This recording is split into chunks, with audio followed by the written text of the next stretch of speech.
And then I'll let people in. Everybody can look at my fingers. Giant finger though.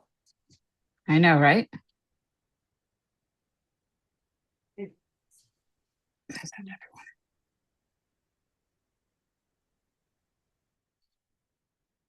everyone. Oops. Shoot, I muted you somehow.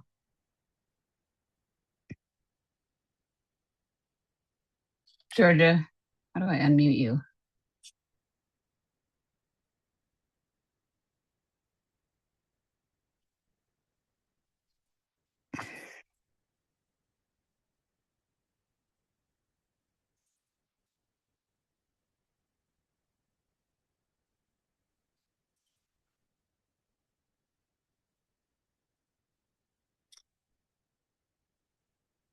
Something got messed up. I muted you. And also I'm going to turn off my video. Can you hear us Oh, there now? you go. Yes. Yeah. Yeah. Sorry, everybody. Technical difficulties. Okay, I'm gonna just expand this screen here. Thank you. We decided to. That I'm officially returning your pen. Don't spend it all.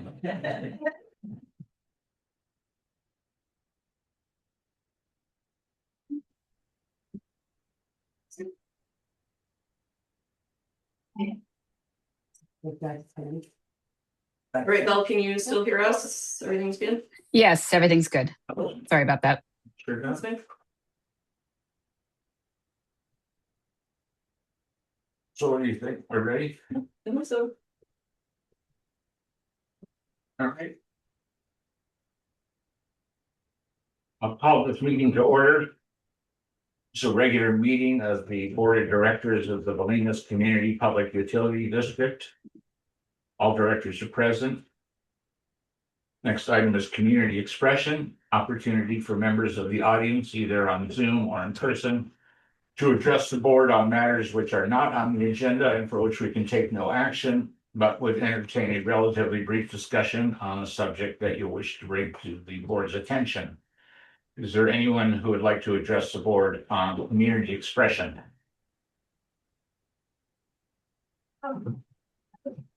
Sorry, I'm not behind you here. I have a question about that. I wanted to talk to the youth project as it relates to the path, and I see the path is on the agenda, so is it better to wait until that comes up? Yes. Okay. Any other community expression items? All right, none appearing. Next is to consider amending the order of items in the agenda, change them around for whatever reason we think is appropriate. Georgia, do you know of any items that we might consider changing on the agenda? Well, we have one limited water use permit application. We could move that up if you guys want to. Okay, we can do that. That would be number 5. Yeah. Mhm. Is Jake Glavis or somebody here? Yeah, I saw him. Yes, hi there. Good evening.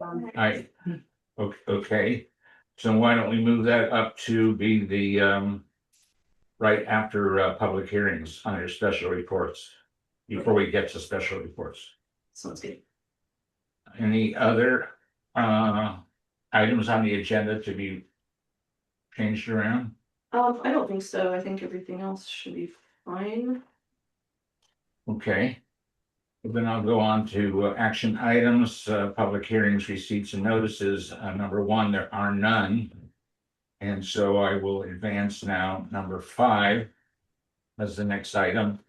This is a limited water use permit application for the property at 6 Crescente Avenue.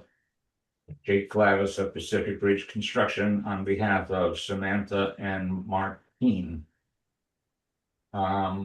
Do you want to briefly describe your project, Jake? I'd be happy to, Jack. Yeah. So it's a remodel of an existing residence, and there's also there's 2 permits on this for a remodel of the existing residence, and then also an ADU that serves as a primary suite and then has storage underneath it. So the main house is 1,474 square feet, and the primary addition of the new ADU permit is 586 feet with 586 feet of storage below. The proposed is adding 1 bedroom and 1 bathroom to the existing, essentially. We have in our binders the record of water usage of the property, which has been quite consistent over the last few years, but is lower than the amount that I think is anticipated once this project is done. So does anybody on the board have any questions about the project? Want to ask any questions of Jake? And if not, do we have a recommendation on how to treat his application for a limited water use permit? Anybody have a suggestion? It appears that because the project is going to include a use that would reflect increased water usage from its current use, that it would be appropriate to give a limited water use permit with a limit on the amount of water recorded. Would you all agree? Great. Yeah. Generally, we use the average household usage as a measure when we think that the historical usage is unrealistically low or high for that matter. But that would seem to be appropriate in this case. Would you all agree with that? Yes. And that number, I believe, is 2,500 per quarter. Is that 27. how much? 2700. 2,700 cubic feet per quarter. Per quarter. Okay. Yeah. So that's basically the limited amount of water, which should be more than sufficient, I think, for this project and this household. But that's what you would end up getting. So with that in mind, does anyone want to make a motion then to grant a limited water use permit for this property subject to that limitation?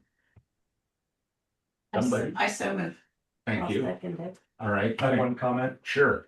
As I said last, I believe it was last meeting, we were talking about LWUPs. I just want to make a comment that just because someone is expanding their house doesn't necessarily mean they will use more water. I think it means there's an opportunity to use more water. But I want to reiterate that I think LWUP should be distributed based on actual usage, not projected usage. So historically, this is how we've done it, and I'm going to go along with it, but I've been sort of rethinking how I feel about LWUPs, and I think it's punishing properties that are going through the motions to get permits and do things responsibly, but then they get slapped with a limit. So I'm not fully in agreement with this system that we have in place, but it's what we have right now. So But if that changed, it could apply to everybody who's been granted an LWUP, right? Yeah. And in this particular case, they're being granted more than their Than they've been average using. quarterly. Yeah. Yeah. Well, it doesn't seem like anybody's living there, Significantly. so yeah.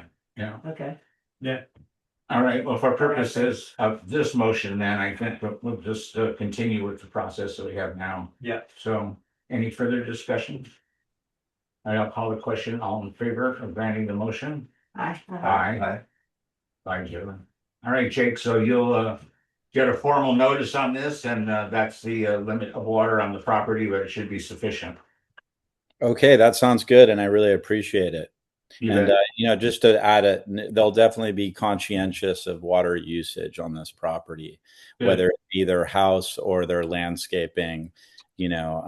Just definitely going to be sensitive to the limited water that we have in Bolinas. Yeah, you can let the people know, if they don't already know, that we're not in favor of automatic watering systems.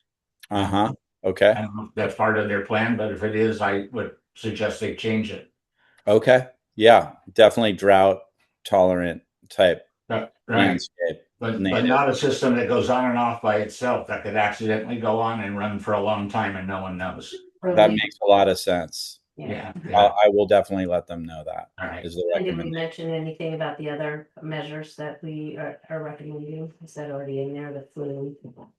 I think that's more about leak relief, but Yeah. it's maybe worth mentioning while Yeah. they're constructing. Well, we have a recommendation also on putting a limit on your, or putting something on your meter that would disclose that there's a leak. A monitoring system. I think that'd be great for the whole town, right? Yes, Yeah. it would. Yeah, yeah. I think we're Working on it. moving that direction.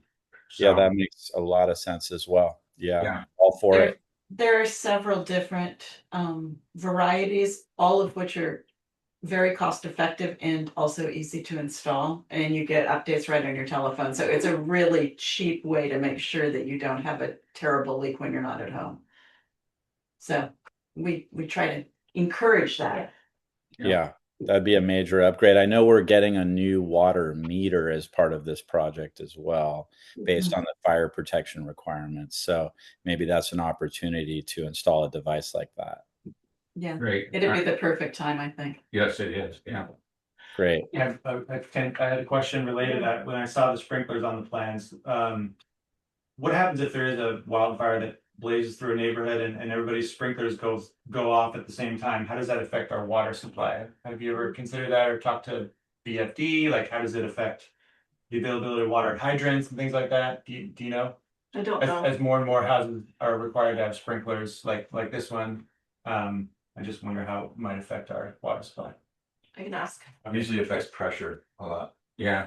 Like I know in Southern California, those recent fires, they kind of ran out, but also the pressure just gets diminished because there's only so many lines feeding it. And Yeah. if everyone's drawing from it, it's just like deflating the Yeah. tank. Yeah, a lot of these houses have domestic shutoffs. So what it does is it shuts off the domestic and dedicates all the water to the fire protection. And the only head that's going to go off is the one that's 700 degrees. So it's not like all the sprinklers in the house go off. It's the one that's getting the heat, the fire. That's good. Okay, All right. thanks for that. For sure. Thank you. Well, you're welcome. We'll move on. Now we'll go to item 2. Board consideration of approval for the district to be a signatory on the Alliance of Coastal Marin Villages letter to the County Executive Office regarding sea level rise planning. You Yeah. want to look? It's a Go to that. mouthful. So this is basically a letter that the Alliance of Coastal Marin Villages Association drafted.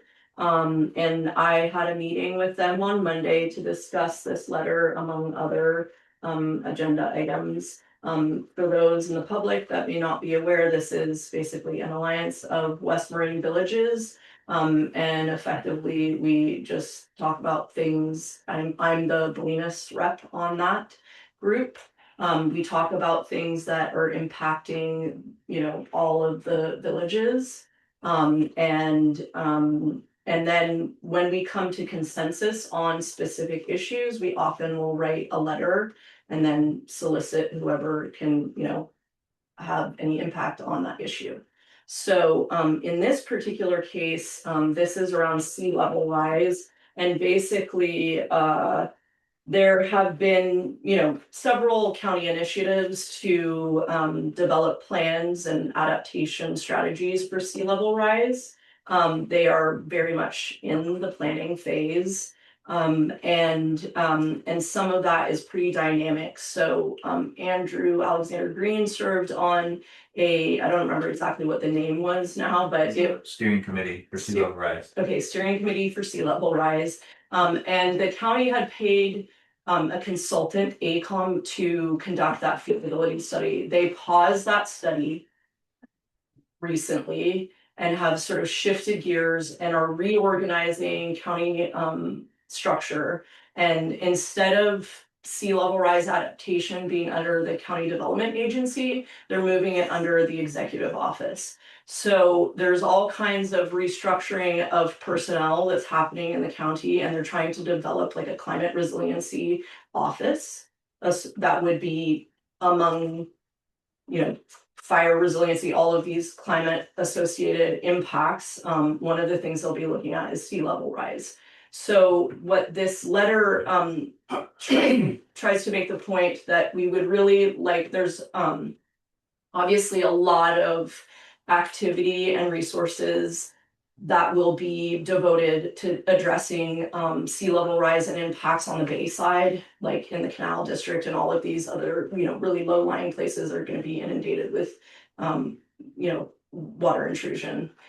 But what West Marin villages are concerned about is that we not be neglected in that process. And so this is really to request that there be somebody who's specifically delegated to focus on sea level rise issues in West Marin. So the letter's very short and simple, and just asks for that specific thing. My understanding, I don't know, Howard, you were at the meeting with Dennis this last Monday in Stinson. My understanding is that, I don't know if they talked about any of this there, but I think they're already receptive to that, and they obviously have limited staff, but I think there is an idea that at least a portion of a staff member would be devoted to West Marin, and hopefully an entire human being, but yeah, that's that. So do you guys have any questions? So, I'd say something. yeah, sure. I work for a consulting firm, and every Monday we have a business development meeting, and I just want to let you know that every municipality in East Marin and around the North Bay has put out an RFP for sea level rise planning. So if West Marin feels like that could be the tail of a wagging dog and not be the amount, anyway, you have a huge competition, and so you shouldn't treat it lightly. Trying to get a voice in that. Okay, well, just for members of the audience to know who the letter would be on behalf of, according to the letterhead, the alliance is composed of representatives from Bolinas, Dillon Beach, Inverness Park, Marshall, Muir Beach, Olima, Point Reyes Station, Stinson Beach, and Tamales.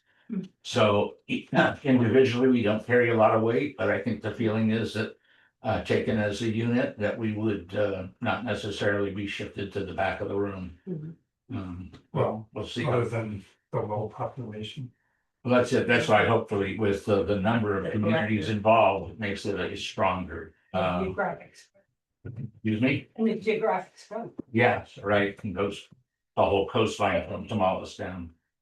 So, anybody on the board have any comments about the letter? Go ahead. Question, is this a draft they want feedback on, or is this the written letter that they're just looking for us to join? I mean, I would say it's appropriate to provide feedback. I told them that I, can't just be a signatory without getting effectively the board's approval. So, I wouldn't suggest that we restructure No. the whole letter, but if you have. I just had a quick further thought. comments.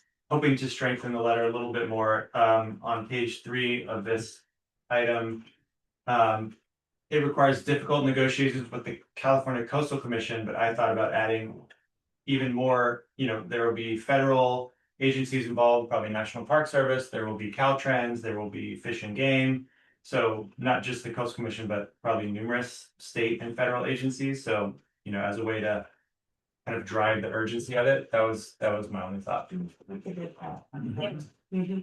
Sorry, that was page 3 of their letter? Well, Was there I only just 2 have it. pages? It's the bond, it's here. I just have it as one long, it's the, it's the yeah. letter below it. That's it. It's the end of the letter. It's the end of the letter right below, right above the sort of flow chart of the organization. Oh, okay. So you would suggest that instead of just talking about the Coastal Commission, maybe enumerate the kind of agencies that you just described?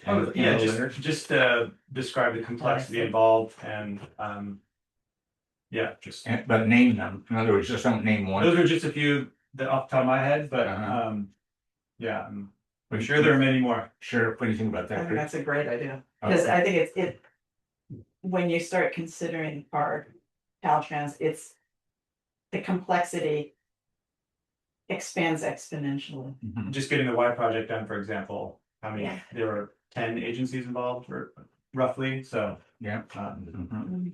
What do you say, Andrew? Yeah, I think we should just mention the various agencies, we don't necessarily have to list them all to tangent. For Okay. their complexity. Yeah. You mentioned that. Just to show the number of different. Yeah, agencies. so I don't know, I'm not gonna not sign it if that isn't added, but just if you feel comfortable making the suggestion, I think it'd be smart. Okay. Thanks. You agree? You I would agree? agree. Yeah. Okay, so I think the consensus of the board is maybe we'll leave it to your judgment to add which ones, but make it clear that there's a number of them and maybe the biggest ones. Okay, Yeah. other than that, is there a, We have to vote. Yeah, if you can just Yeah. vote and just direct me to.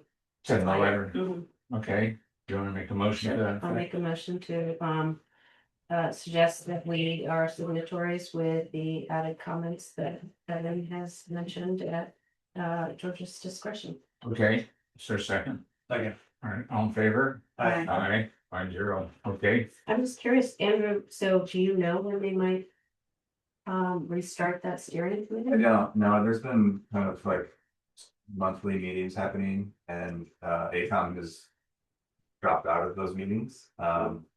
And they, There are Chris Chu from Marin County is kind of leading the charge now. And then a lot of the different mayors and vice mayors of the towns have been in attendance, some of the staff. The SB 72 requirement to like have this sea level rise resiliency plan in place in the next 10 years. I think the good thing, to Dave's point, is that a lot of these eastern Marin communities have already completed some of these or are in progress, and so we can learn lessons from their plans and their public plans. So places like Corte Madera and Sausalito are like kind of, you know, well underway or finished. And so we may not get the consultants available, but we might be able to kind of create a framework of points that we need to address before we start with the blank canvas. I think it could be good. It's very collaborative environment so far, but also overwhelming amount of work to do. All right. All right, so we voted on that, did we not? yes, Okay. Move on to item 3.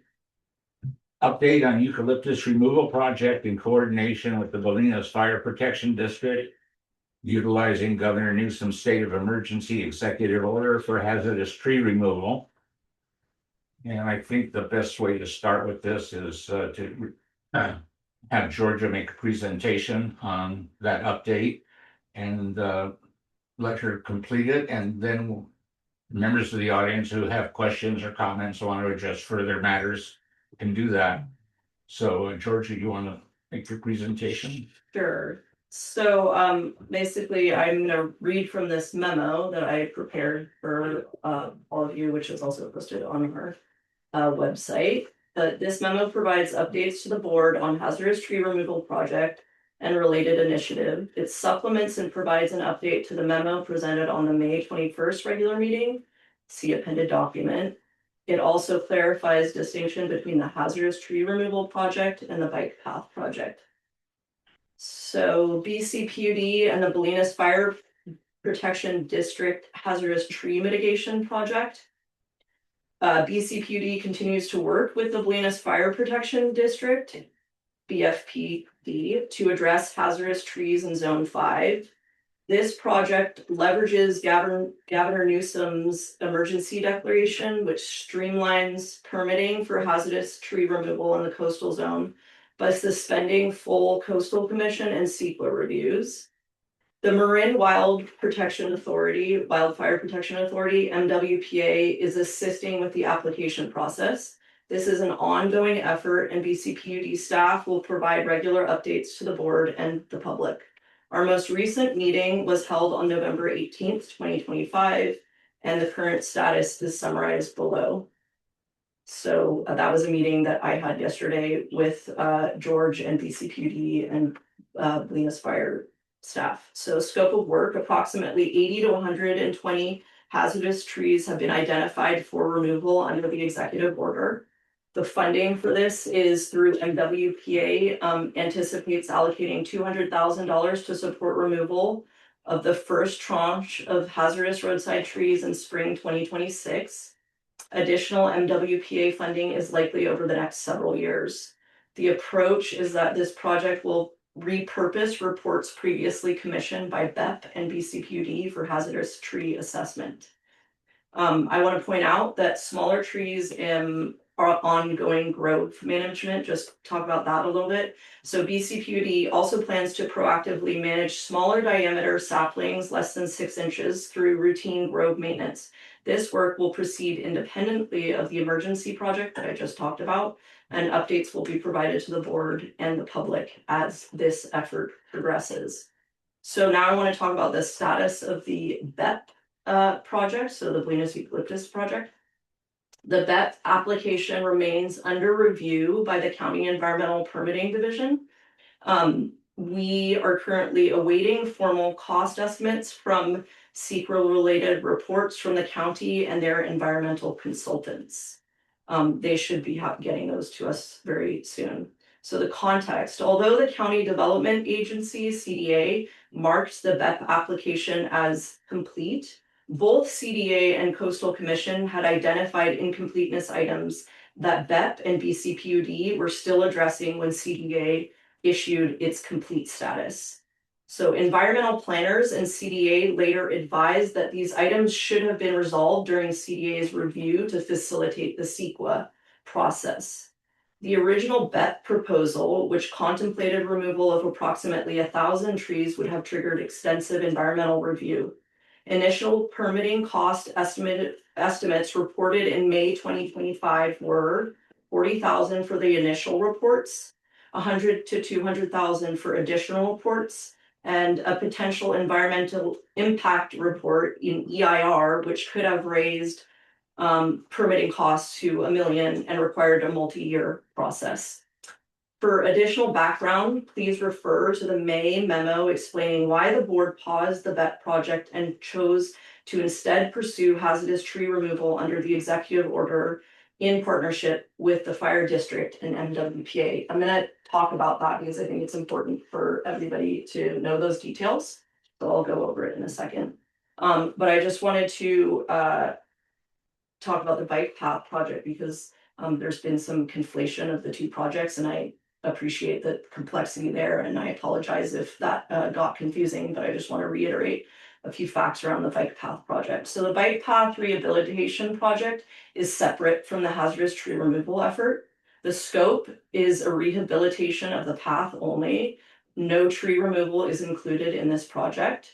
The funding, the district currently has approximately $400,000 allocated for the bike path rehabilitation, and it is actively pursuing additional funding to complete full restoration of the entire path.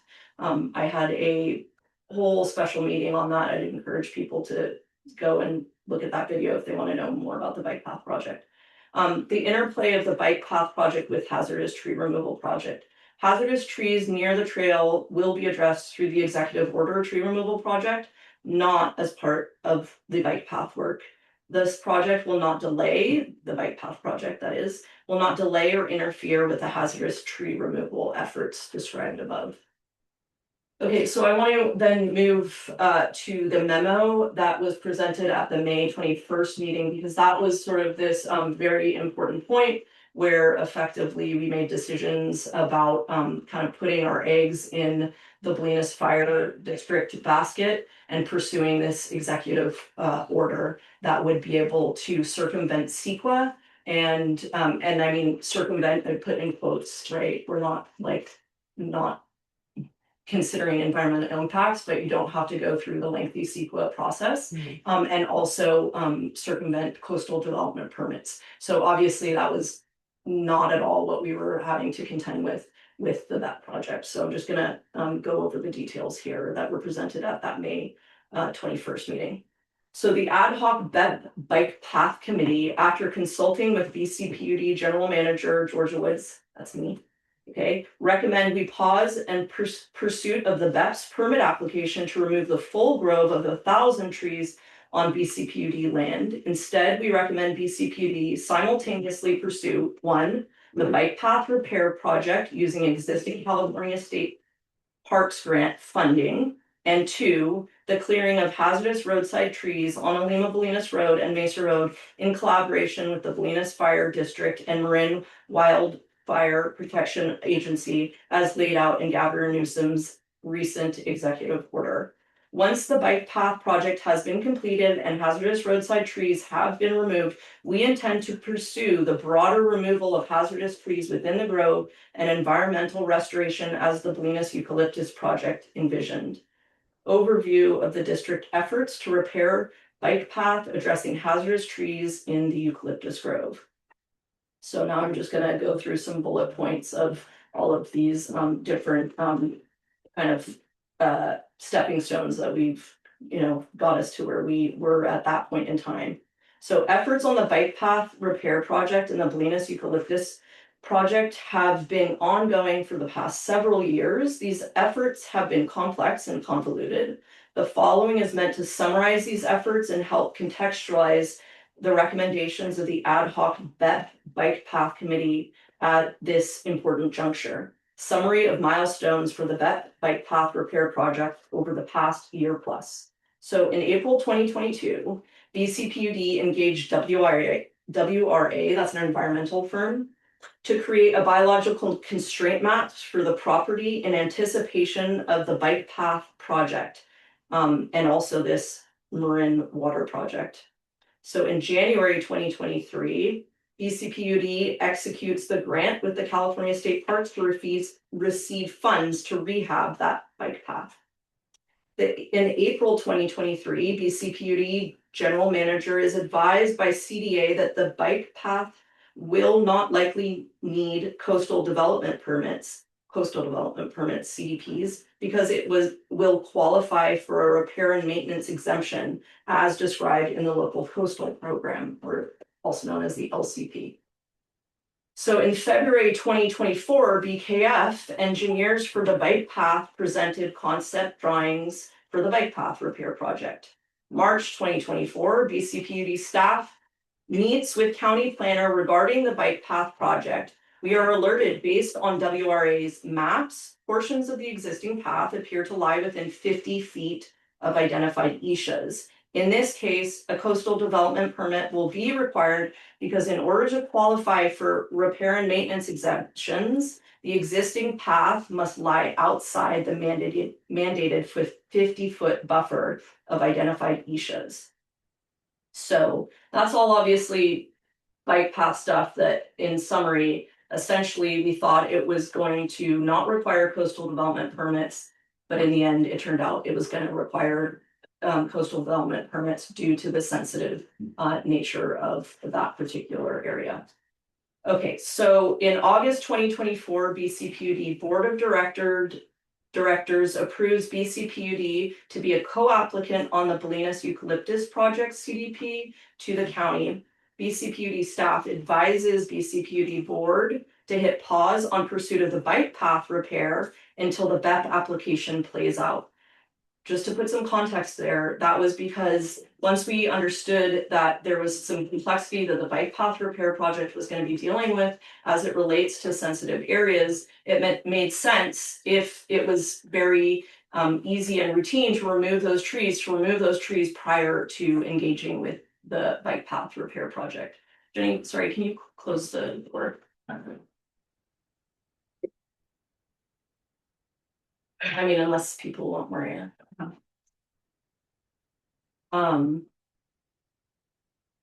Okay, so the BCPUD Board of Directors approved, and I point out that that was a unanimous approval to support being a co-applicant on the that project. In August 2024, that submit the coastal development applications to the county for removal of the 1,000 trees on district property. In October 2024, BEP application received status letter from the county indicating that the BEP application is incomplete.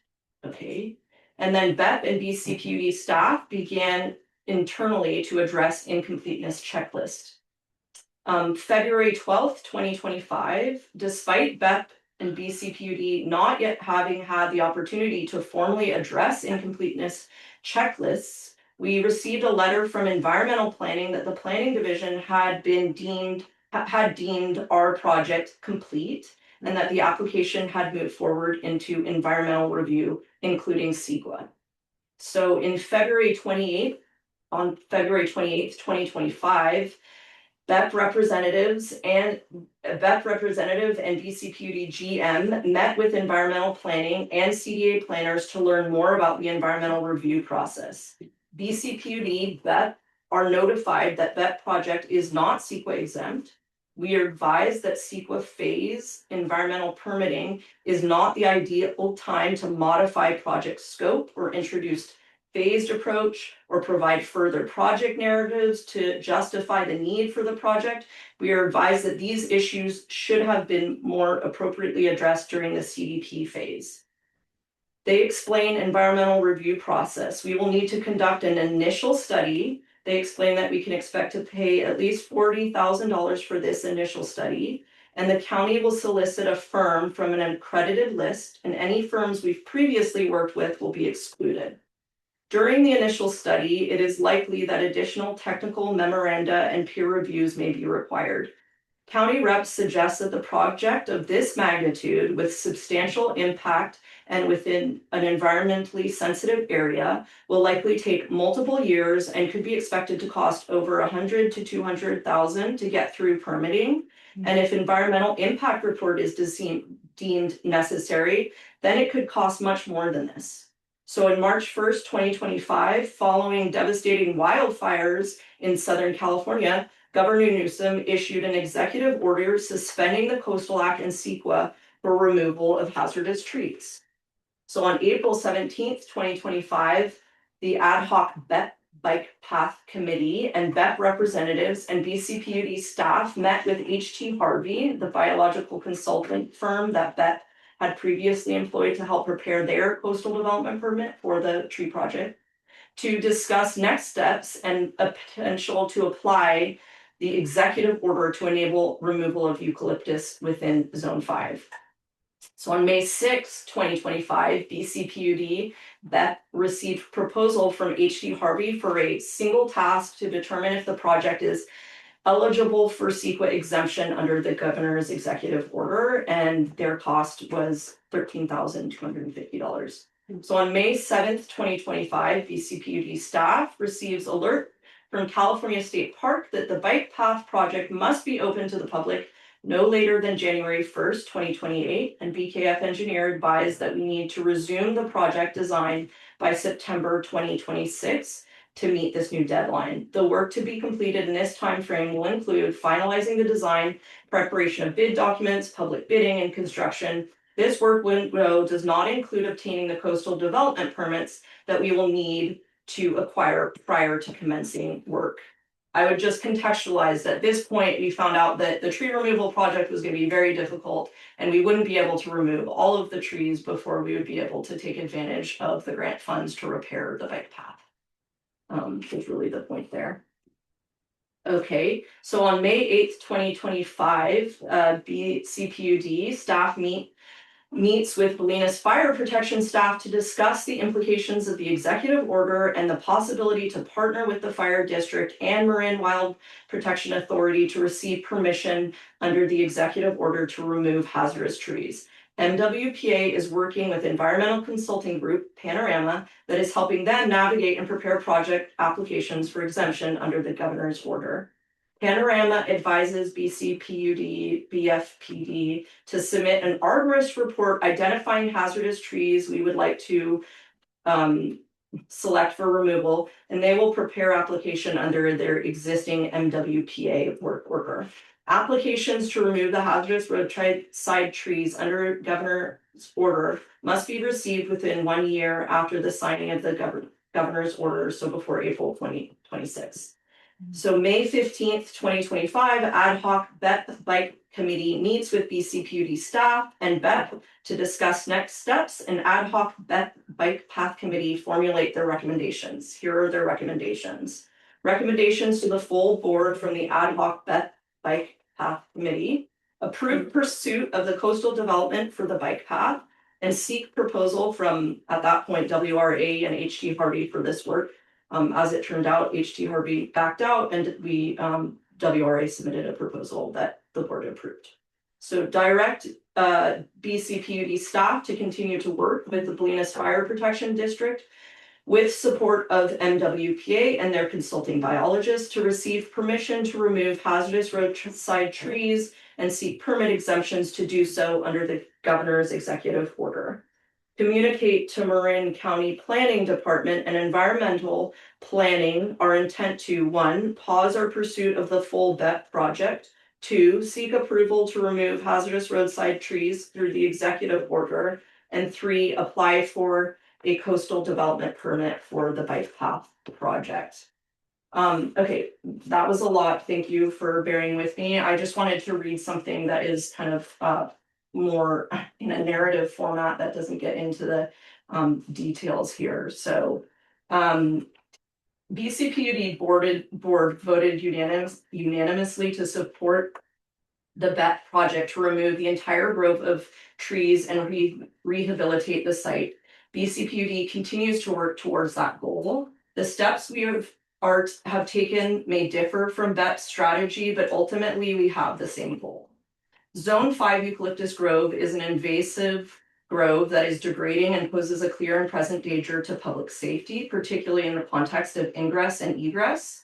During its review of the BET proposal, the County of Marin and Coastal Commission recommended a phased approach, prioritizing removal of the most hazardous trees first, rather than attempting a wholesale clearing in a single step.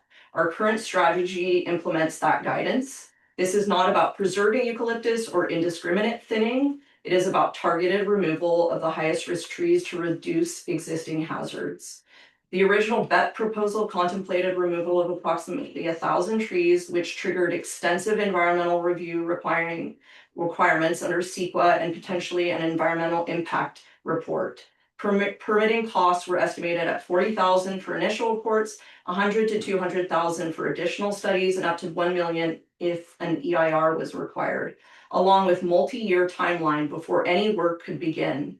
In contrast, the current hazardous tree removal project, in cooperation with the fire district, leverages the governor's emergency declaration to streamline permitting and act immediately on previously identified hazardous trees.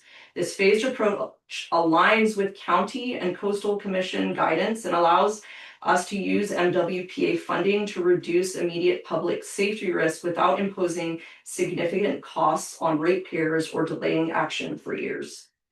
Okay, so that is everything I wanted to say. And obviously, if people have questions, I can. Right, all right, so I'll open the floor to anyone who has a question or a comment on this report, the status of where things are and how we got there. And I have a question. go ahead. Kind of early on to one of your points, Georgia, what is the status of the project, kind of working with Governor Newsom's executive order? Now, the scope of work you outlined and the funding, but where are we at with that? So like I said, we had a meeting yesterday with the fire district. We're preparing a report that's really leveraging the existing studies that BEP and BCPUD commissioned. And that's it's still in flux, but when I said, the 80 to 120 trees, that's basically us using those existing studies to identify trees that were or hazardous and we're recommending for removal. That then would go to MWPA, and they're like I said, they're essentially gonna prepare our entire application and really take it from there. Is that a coastal development permit application? Or is No, it's not. So this is the executive order suspends both CEQA and coastal development permits. Great. I mean, and so that's why it's such a more cost-effective way for us to approach this project. Yeah. Because it doesn't mean, it means that we do not have to spend, potentially millions of dollars and spend years in environmental review. Thank you. Anybody else on the board have a question for George? Go around the room. Anyone in the room? Go ahead, John. Good to see everybody. Hi. Am I hearing this correctly that as far as the path is concerned, no actual tree work will be done as part of the path except for what is already happening on roadside trees as per the Newsom evacuation report? Well, it's still in flux. We're still discussing that with the fire district because the executive order is quite liberal in how it defines hazardous trees. And I'm hoping that we can address some of the trees that also pose a hazard to the bike path through that executive order. So that is the hope right now, but like I said, it's in flux. And also I don't want to overcomplicate because overcomplicate that sort of application process in terms of MWPA is entirely funding that process. And it may be that by bringing in all of these other trees that don't have aren't directly involved with like emergency access, which is really how we're framing the overall project, that that might overcomplicate it. And so we're still, I mean, obviously I'll continue to update people. My hope is that we not only remove, you know, most hazardous trees that are lining the Alimo Colinas Road and Mesa Road, but that we will also be able to fold in the removal, or at least the permission to remove trees along the bike path. And you can imagine that, like, what I'm hoping is that MWPA will really fold this in as all one sort of application. And that even if they're only funding removal of the actual trees along the roadside, having permission to remove trees within the inner grove is going to be huge. And just to point out, one of the reasons that we, you know, I was really hoping that we could fold in tree removal into the coastal development permit of the bike path. But again, that was just a situation where instead of having this very simple thing where all we were doing was repairing the path, the biologist advised me that bringing in the idea of removing trees just kind of got us back into coastal development permits and associated with tree removal, which was just really pretty problematic. Okay, has the path been rerouted? Is there a plan to reroute? No, the path? again, It's for the same- footprint. Yeah, for the same exact reasons and in terms of streamlining the permitting process in that very sensitive area. We finally arrived at the idea that we would just maintain the path within the existing footprint. And is that area presently closed to the public? No, it's open to the public currently. Okay. Yeah, So after, you're not proposing to improve a path into a stand of trees that is closed to the public because the trees are dangerous? no, Okay, Well, there's two trees that are falling across the bike path that goes from the resource recovery to the stop. right, You can't use that section until somebody removes those two. yeah, and and there's that. yeah, and I had just met with the grants manager around that specific area that you're talking about. And I'm in consultation with the engineer to determine whether some of that tree removal project or tree removal work. And by tree removal here, I mean actually not actually Right. felling trees, but actually removing fallen trees from the path. There will have to be some preliminary site prep that happens, and whether it makes sense to fold that site prep into the actual bike path project or do it as a kind of preliminary thing prior to the bike path project is still kind of something that I'm working through. It's tempting to fold it into the project because then we can use grant funds to actually do some of that cleanup work.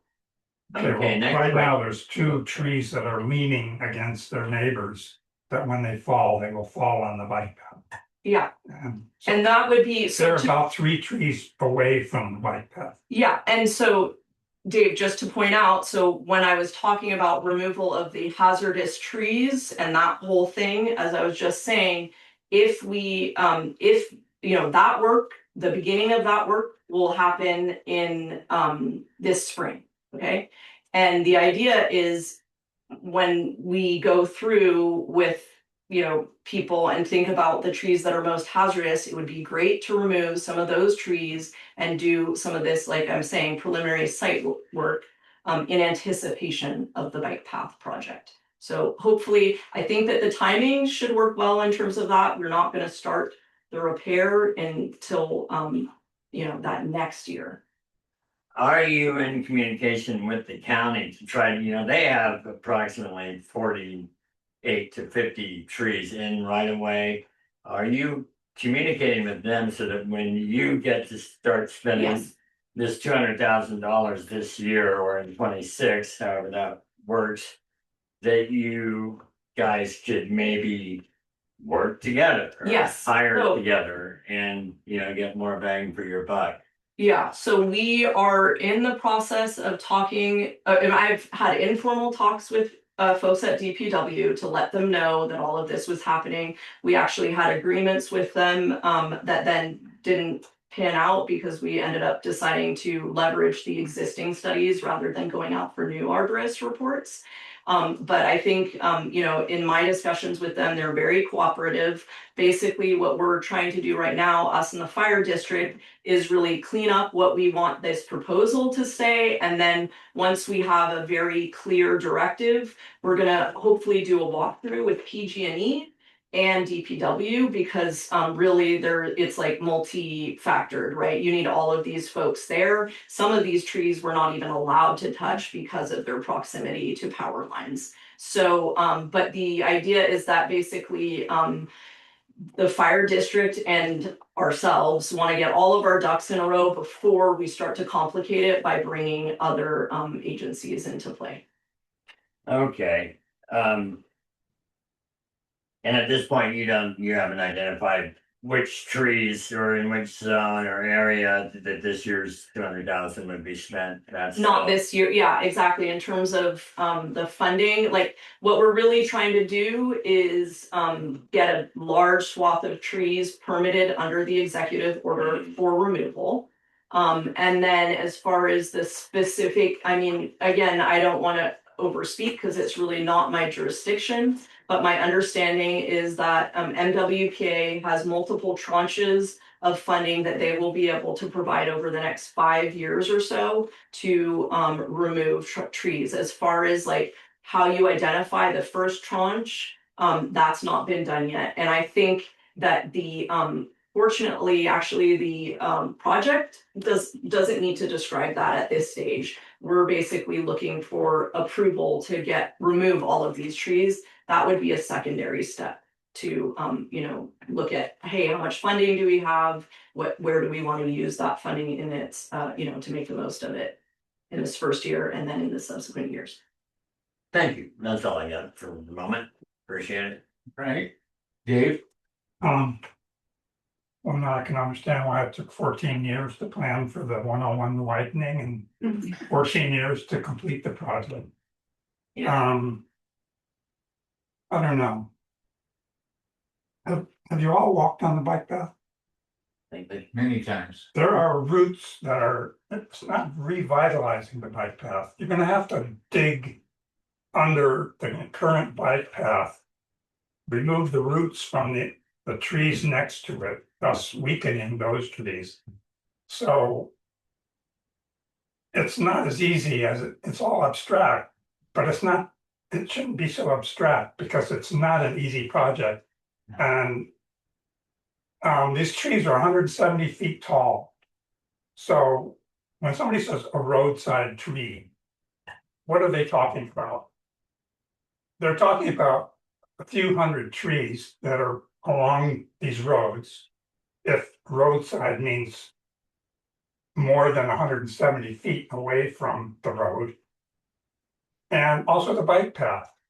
The bike path is going to require taking down dozens and dozens of trees, as well as digging up the current asphalt and replacing it completely. So I just hope that it's not abstract in your people's minds.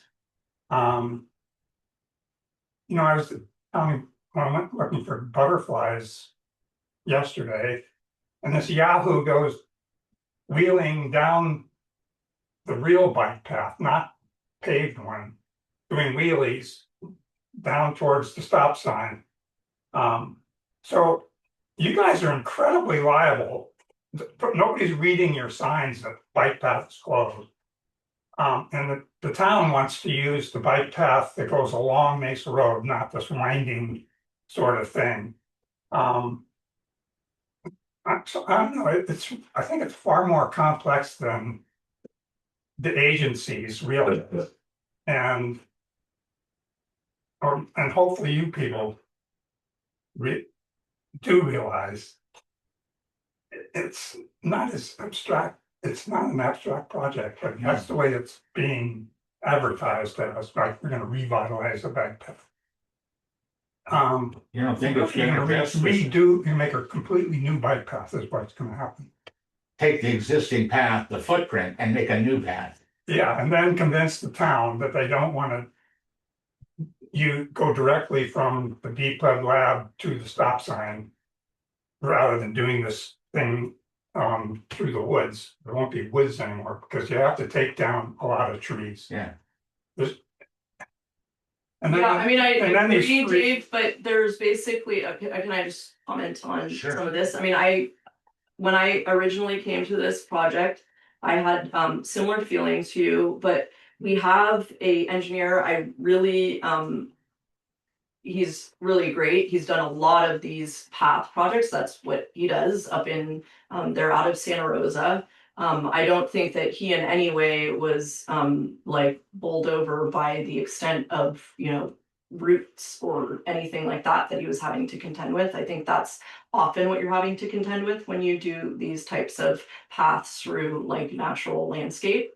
And as far as, you know, revamping the path, the reason the path is that way is part of it is through grade and ADA compliance and all of that. It's just, I totally agree, you know, you're not gonna get an 11-year-old to go way out of their way, and there's no, I'm not under the guise that you know, people won't continue to use effectively the shortcut there. Like obviously people will continue to do that.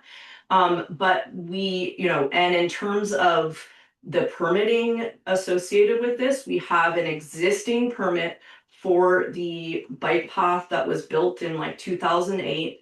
And it is that more circuitous path. And the reason it's circuitous is to maintain grade. So you can't get up and down a hill without, you know, contending with those same issues. That's why it's engineered the way it's engineered. And it's also due to this other complexity of making the permitting much easier if it's basically, you know, like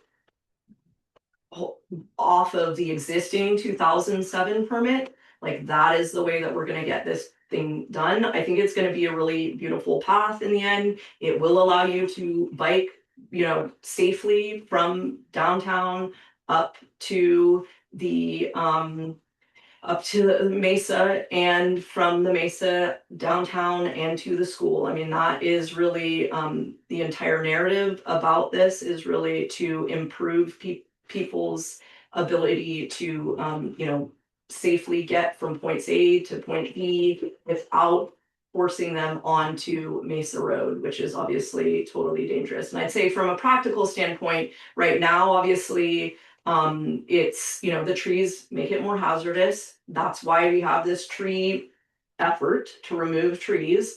And particularly around people biking. I see people biking on Mesa Road all the time. It's not safe. Yeah. Okay, 170 feet. Measure that on either side of the bike path. Measure that on either side of the roads. You get rid of the trees within 170 feet of those two things, and then there's hardly any trees left. And the ones that are left are highly vulnerable to being blown down, according to the 3 certified reports that Beth got.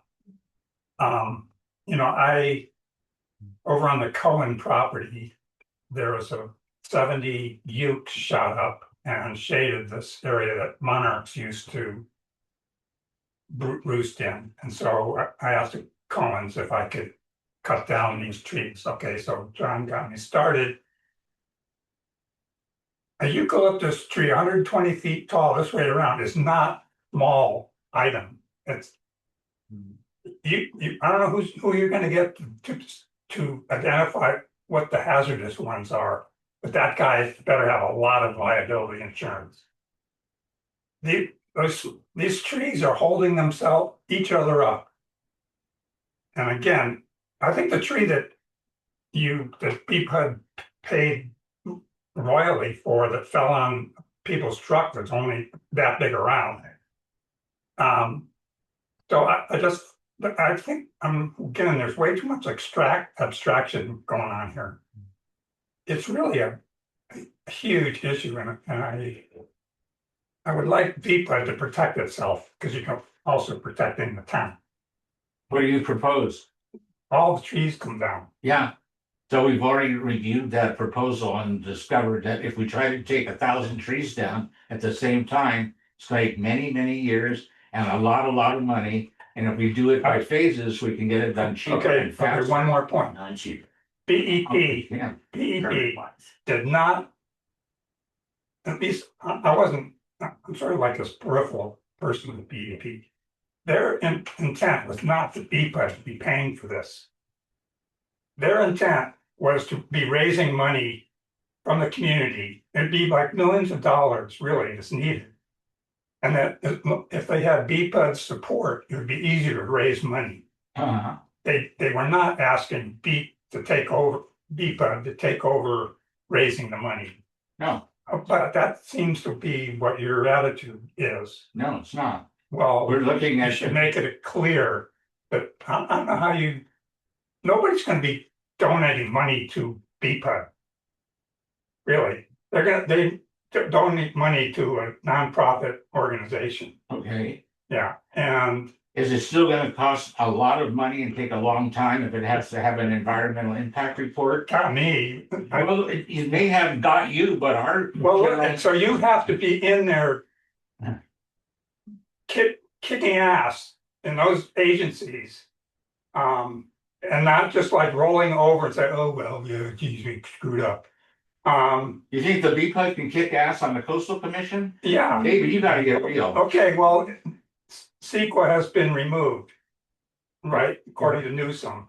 Okay, so that's sort of, For the coastal zone exemptions that he has, that's what we're playing into that, because his order allows us to get to trees right away. okay, It's so, much cheaper, so why don't we take advantage of that? yeah, take advantage, but also it should be like an inducement for people to be donating money to this project, because number one, there are some buy-ins by various agencies that are in support of it.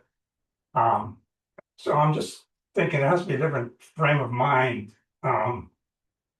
And I don't hear a good. I don't think you can, I don't think you can do it tree by tree. You have 3 reports from certified arborists that said you cut down one tree and this neighbor is vulnerable to be falling. Sure. So which trees are you going to deem to be hazardous, and then hope that the one that's next to it doesn't fall down? Well, we have to defer to the experts on that. No, don't we? well, you gotta like kick ass, is what I'm saying. Kick ass on who? I don't know. I don't either. I mean, you have to Well, understand I'm that. not part of, dealing with these agencies. She is, Okay, George has to deal with maybe also. she needs help from, No, I don't want George to kick ass in the county. I want her to collaborate with the county. I want her to collaborate with the Bolinas Fire Department, and that's the direction she's taken. I fully support. Yeah, but that's her just strategy. a small minority of the trees that are gonna make the trees remaining more vulnerable to be falling. Yeah, they all All have the to trees be. are gonna come down whether you like it or not. So are you recommending we wait 5 to 10 years? No, I Because say get- that's the other option that we've been. Okay, so I'm just saying that the strategy, it's gonna cost like, just to cut these trees is, let alone the permits, it's gonna be $1 million. And so nobody's gonna be donating money to the BPA. So you're gonna have to like get some funding from the community. And, I don't see that that's a huge issue, Stinson Beach was recently identified as the seventh richest town in the USA. And I don't think Bolinas is all that far behind. And so there is the money out there, but people aren't going to be donating it to an agency. Okay. I don't know that that speeds up the environmental issues at all, though. I don't give let the other people. Go ahead, Howard. Yeah, I mean, I'm absolutely in agreement with 90% of what David's saying. A couple of points that I haven't heard mentioned. One is, where is PG&E in all this? We heard years ago that they had a program to remove 7 trees per year. They haven't done it for years. You know, where is their involvement? Where is their money? So, to sorry, remove- Howard, I did talk to that. I said that we would be, like prepping our proposal, and then we will do a walkthrough with DPW and representatives from PG&E to figure out exactly which trees they will be dealing with. But I agree, it's a very, it's important to coordinate our efforts, even in terms of the biological impacts. We need to understand all of the trees that are being proposed for removal to see what is the cumulative impact on the biology. So yes, it requires a coordination with PG&E and DPW. We're not at that phase yet, but we're, George is continuing to talk with them, and we're basically scheduling those walkthroughs. But we want to have, like I said, before it gets more complicated, we bring more agencies. We want to make sure that we have a really specific project in mind. Right. I missed the letters PG&E Yeah, in that thing. I apologize for that. There are a couple of other points that I would like to remind people of. One is that this zone 5, this is just one of 14 or 17 identified groves that BEP came up with in the initial. We decided to concentrate on zone 5 as being the most obviously dangerous. There are, more than a dozen other groves that are all dangerous to roadsides, Horseshoe Hill, Terrace, Elm, etc. We're not even talking about those. I can say a little bit about that in terms of, I've talked about this at previous meetings, but just to reiterate in case people weren't aware, the fire district with MWPA is pursuing an independent process through not that executive order, but sort of this blanketed approach to permitting within the coastal zone. So the idea is that the fire district has already communicated to MWPA those problematic areas, and through this other kind of circuitous route, MWPA is trying to get approval to remove those other trees. Obviously, it all comes down to money in terms of, even once you get approval, then you still need actual money to address those trees. But given the cost of permitting, it's not nothing to essentially have MWPA really work on behalf of our community to get permission to address those other problematic zones. Good, okay. The other thing, I mean, there's just a couple of other points I'd like to make. I know we're in a hell of a time frame to be asking for federal money, but is there any federal money available for anything like this, or? I don't know. I think the MWPA, that money that they're getting is really through that executive order and the state funds that have been allocated, not only for it's that executive order had at its scaffolded with funding mechanisms, but I understand that that's all state. I don't know about federal money. I mean, there's a whole nother area that again is not being addressed, has not been addressed, is being completely ignored, which is sprouts. Everywhere you look in Bolinas, there are hundreds, if not thousands, of small eucalyptus trees springing up out of the ground. David mentioned a grove that of 70 some on private property. Every time I drive out to Commonweal, there's a hillside there that I'm watching month by month, go 30, 40, 50, 60 feet tall, where a few trees were cleared, they dropped a lot of seeds. That is now a dense hillside of sprouts, and they're everywhere. Elm Road, you drive down Elm Road, both sides of the road now have these 130, 150 feet trees on them.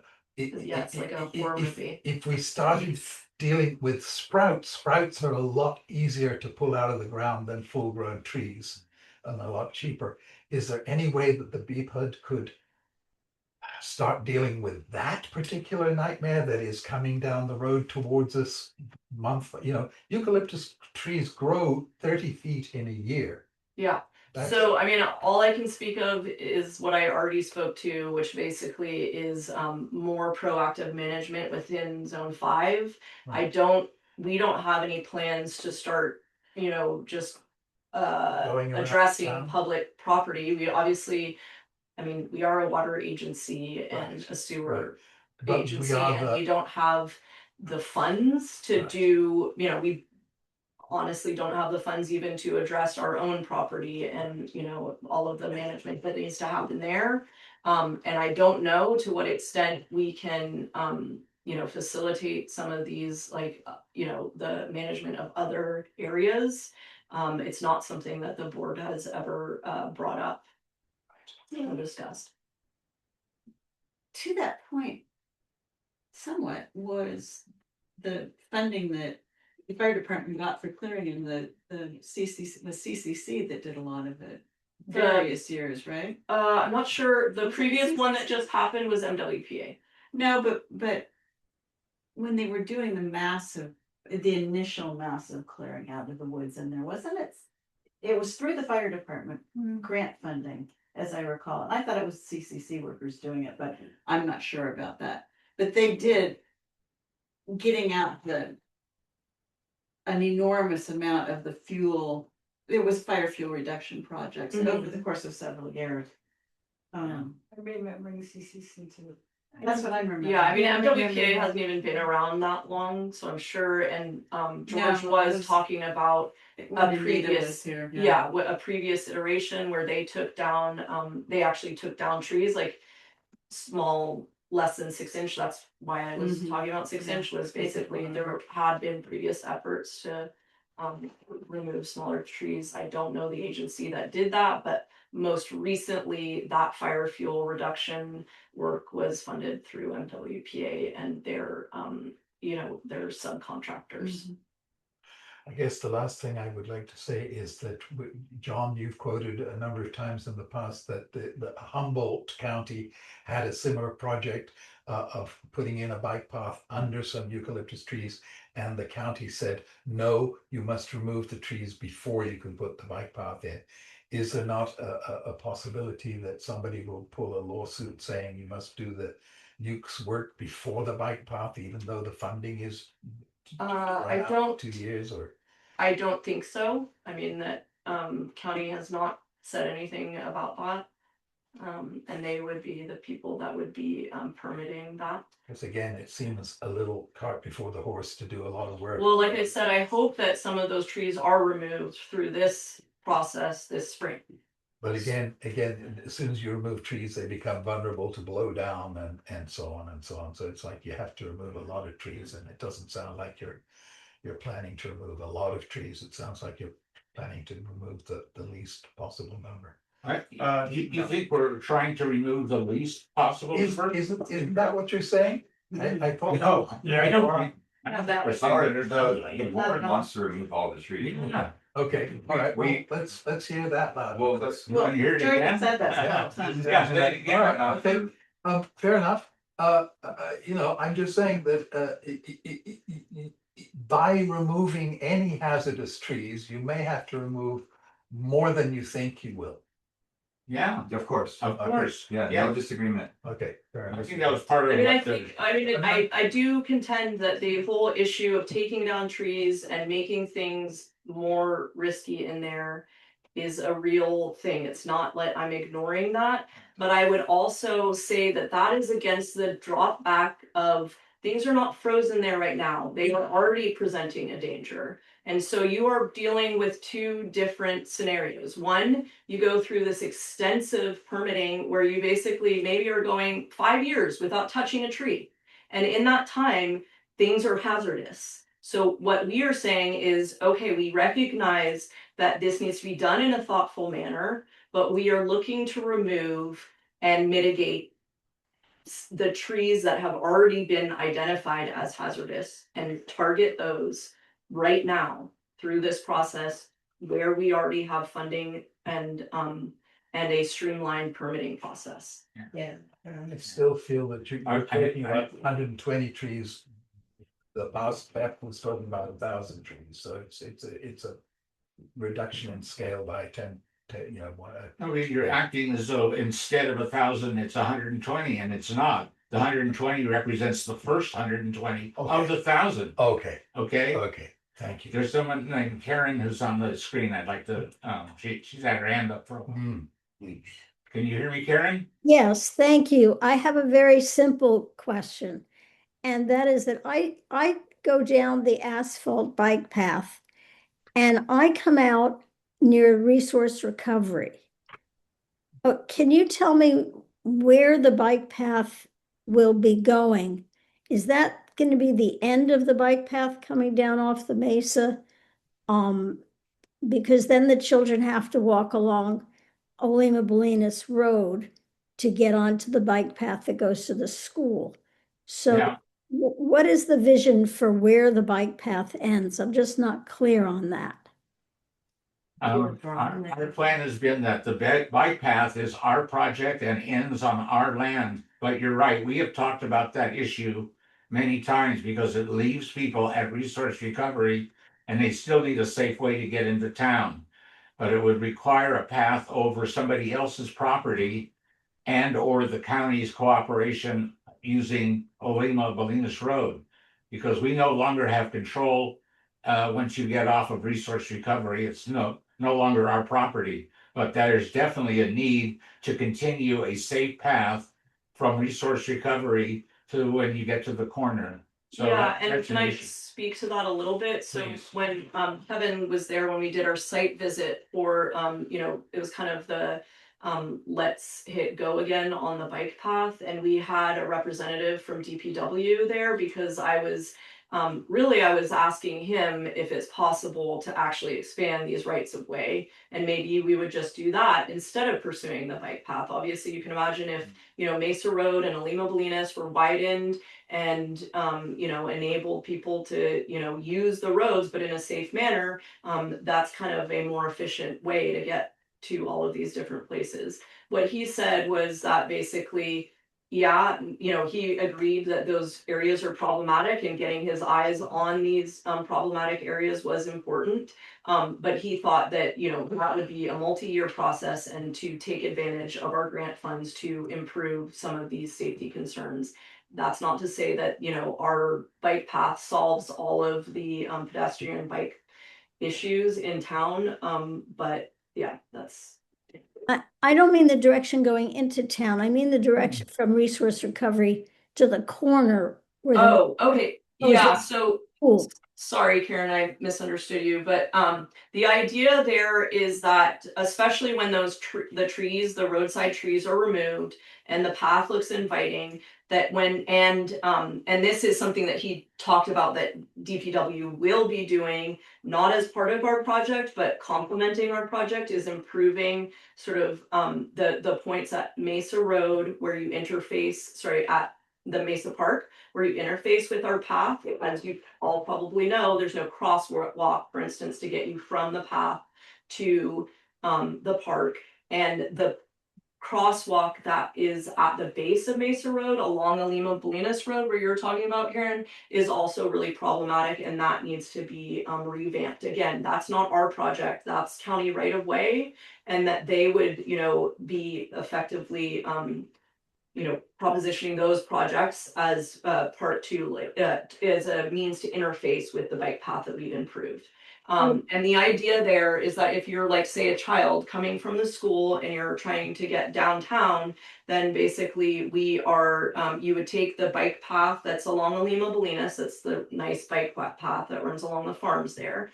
And then you cross the road and onto the bike path that is improved at that lower base, and you take that to resource recovery. Oh, so that is part of the new bike path. Yes, it has a tendril that goes to that that interfaces with the intersection there. So the reason that was a big part of the portion of the path that we wanted to improve was to have children get off of Olima Bolinas Road as much as possible. Like there are after school programs, for instance, at the Bolinas Community Center, and to make sure that when children are walking from school to the Bolinas Community Center, we are getting them on the bike path for that portion. Okay, thank you very much. Grace, you had your hand up before. And Jenny did too. I guess my comment is that having the kids on the road is absolutely 100% dangerous. There are no shoulders anywhere except for on the good part of the bike path from the stop sign down to the school. I agree that the bike path going through the eucalyptus is not great. There's a lot of problems. I used it for years and I stopped because of the roots and because of this, but it's way safer than having them on Mesa Road. And even with the trees, it's way safer than having them on Mesa Road. So I'm trying to not have either or, but both and. Yes, I want the trees gone. And I want in the interim, the bike path better so that the kids will be more likely to use it. There's a lot of families that walk on it too. Yes, I agree with you. The 11 and 12-year-olds on the dirt bikes will never go curving down. But there's plenty of other people who do use that and who will use it more if it's Most better. people use the community path, Mhm. not this one. Yeah. Well, no, actually, I- a lot of us need that traverse going up. Yeah. It's too steep. Maybe you need it, I would say Yeah. 70% of the people traveling down there use that. Down. I was talking about. Community, what do they call it, a public path? That's what GDNRA calls it when people make their own path Mhm. through the headlands. So that community path is what 70% of the people use, and I'm not talking about 11-year-olds, I'm talking about adults. And yeah, so then there's the other thing, okay, but yeah, it's. Can I make one more? Yeah, sure. Yes, had her hand up. But he can finish and Um, I'm not going anywhere. Slight tangent, okay. WRA apparently did a worthless environmental assessment. Because apparently another one needs to be done, I don't know why, but they decided that Zone 5 was an ESHA, ecologically sensitive habitat area. Because there are monarchs roosting there. And because there's the ephemeral stream that goes along the edge of Zone 5 and then an ephemeral wetland down at the bottom. Okay, you don't have to worry about the monarchs anymore. But if you search on the web for eucalyptus transpiration, you'll get 50 pages of entries about the power of eucalyptus farms to transpire enough water to lower the water table in areas where these trees have been planted in tree farms. Okay, so Zone 5 is essentially a tree farm. So if you removed those trees and saved a lot of water from going into the atmosphere, those ephemeral features would actually be improved. And so this point should be used in countering any agency experts that might be, asking for this huge new environmental stuff. Well, anyway, you should make sure you use that bit of information, that you remove these trees and you're gonna improve the ephemeral stream and the ephemeral wetland. Good, that's a good argument. All Totally. right, Jenny, what? Yeah, I'm totally blown away by the amount of work I hear has been done on the eucalyptus project. People, 8 years, they're working. Georgia, your report now, endless meetings. I'm a meeting person. I know how deadly they can be and years they take off your life. I just am impressed, totally impressed.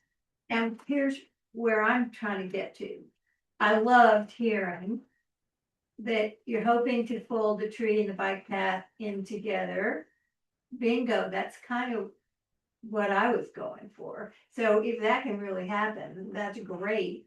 And that the path work is gonna start in the spring and tree work can get going now, that sounds great. The path work, just to be clear, the path work is not starting in the spring. I mean, we're currently pursuing the coastal development permits, but that work won't happen until the following year. Perfect. Yeah. You got a lot of time to Yes. get tons of trees down. Yes. And if when you're working, you see that doing, not you, I know you're not gonna go out there and do the work, but when the work is being done. And you see that there's a tree that is impacting in a negative way, the path. That tree needs to come down because it's part of the path work. Yes. So I'm loving that. I mean, to be clear, I haven't gone into the details of this, but basically the engineer originally proposed like 10 trees that are very close to the path be removed. At the point that we thought that we were going to be able to do this without coastal development permits, you know, Jennifer was very hesitant to bring tree removal into the path, as I can now appreciate how, you know, her foresight in that. Okay, so what I am trying to do is actually fold those 7 trees into this executive order and call those trees out for getting permission to remove them, because they present, you know, obviously a direct hazard to the path. So hopefully, I mean, again, like I said, it's still in flux and we'll see, but I'm trying to, you know, essentially include as many trees as possible as part of the permission, you know, as part of the executive order and that streamlined permitting process. Just to kind of finish up my thoughts here, thanks for that. It does seem as though if we're folding things together, there is an opportunity for the youth committee to continue with your efforts to get money so that more trees can come down. So it doesn't seem as though one has to preclude the other. It seems as though if you're folding things together, that we can continue to work. And what we can also do too is pack some of those meetings. We can be really obnoxious when we want to, and really can make things move along in a way that makes people want us to leave, so they'll agree to things. And we've done that in the past. So if there is a meeting, it'd be good for those meetings to be posted in a way that some people in the community who can go to meetings will go and be there and say what we can say. I don't have a whole bunch to be able to say because I'm not so knowledgeable as the rest of you in the room here.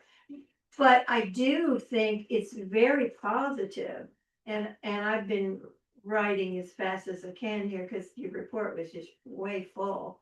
So I do think that this is very hopeful, what's happening here, that there's a lot of knowledge by these people who are tree people and have been working on that. And you've gained a lot of knowledge, and the board is very willing to do whatever can actually get the trees down and the path done. So I'm saying we're on a good path here, and if money can be coming in to get more of those trees down, and then the path work can say we got to have these down because it's stupid, absolutely foolhardy to have a path that goes under trees that are in danger of falling down. We have had a really serious injury of a person in a car from a tree, and it wasn't even a big tree, small tree.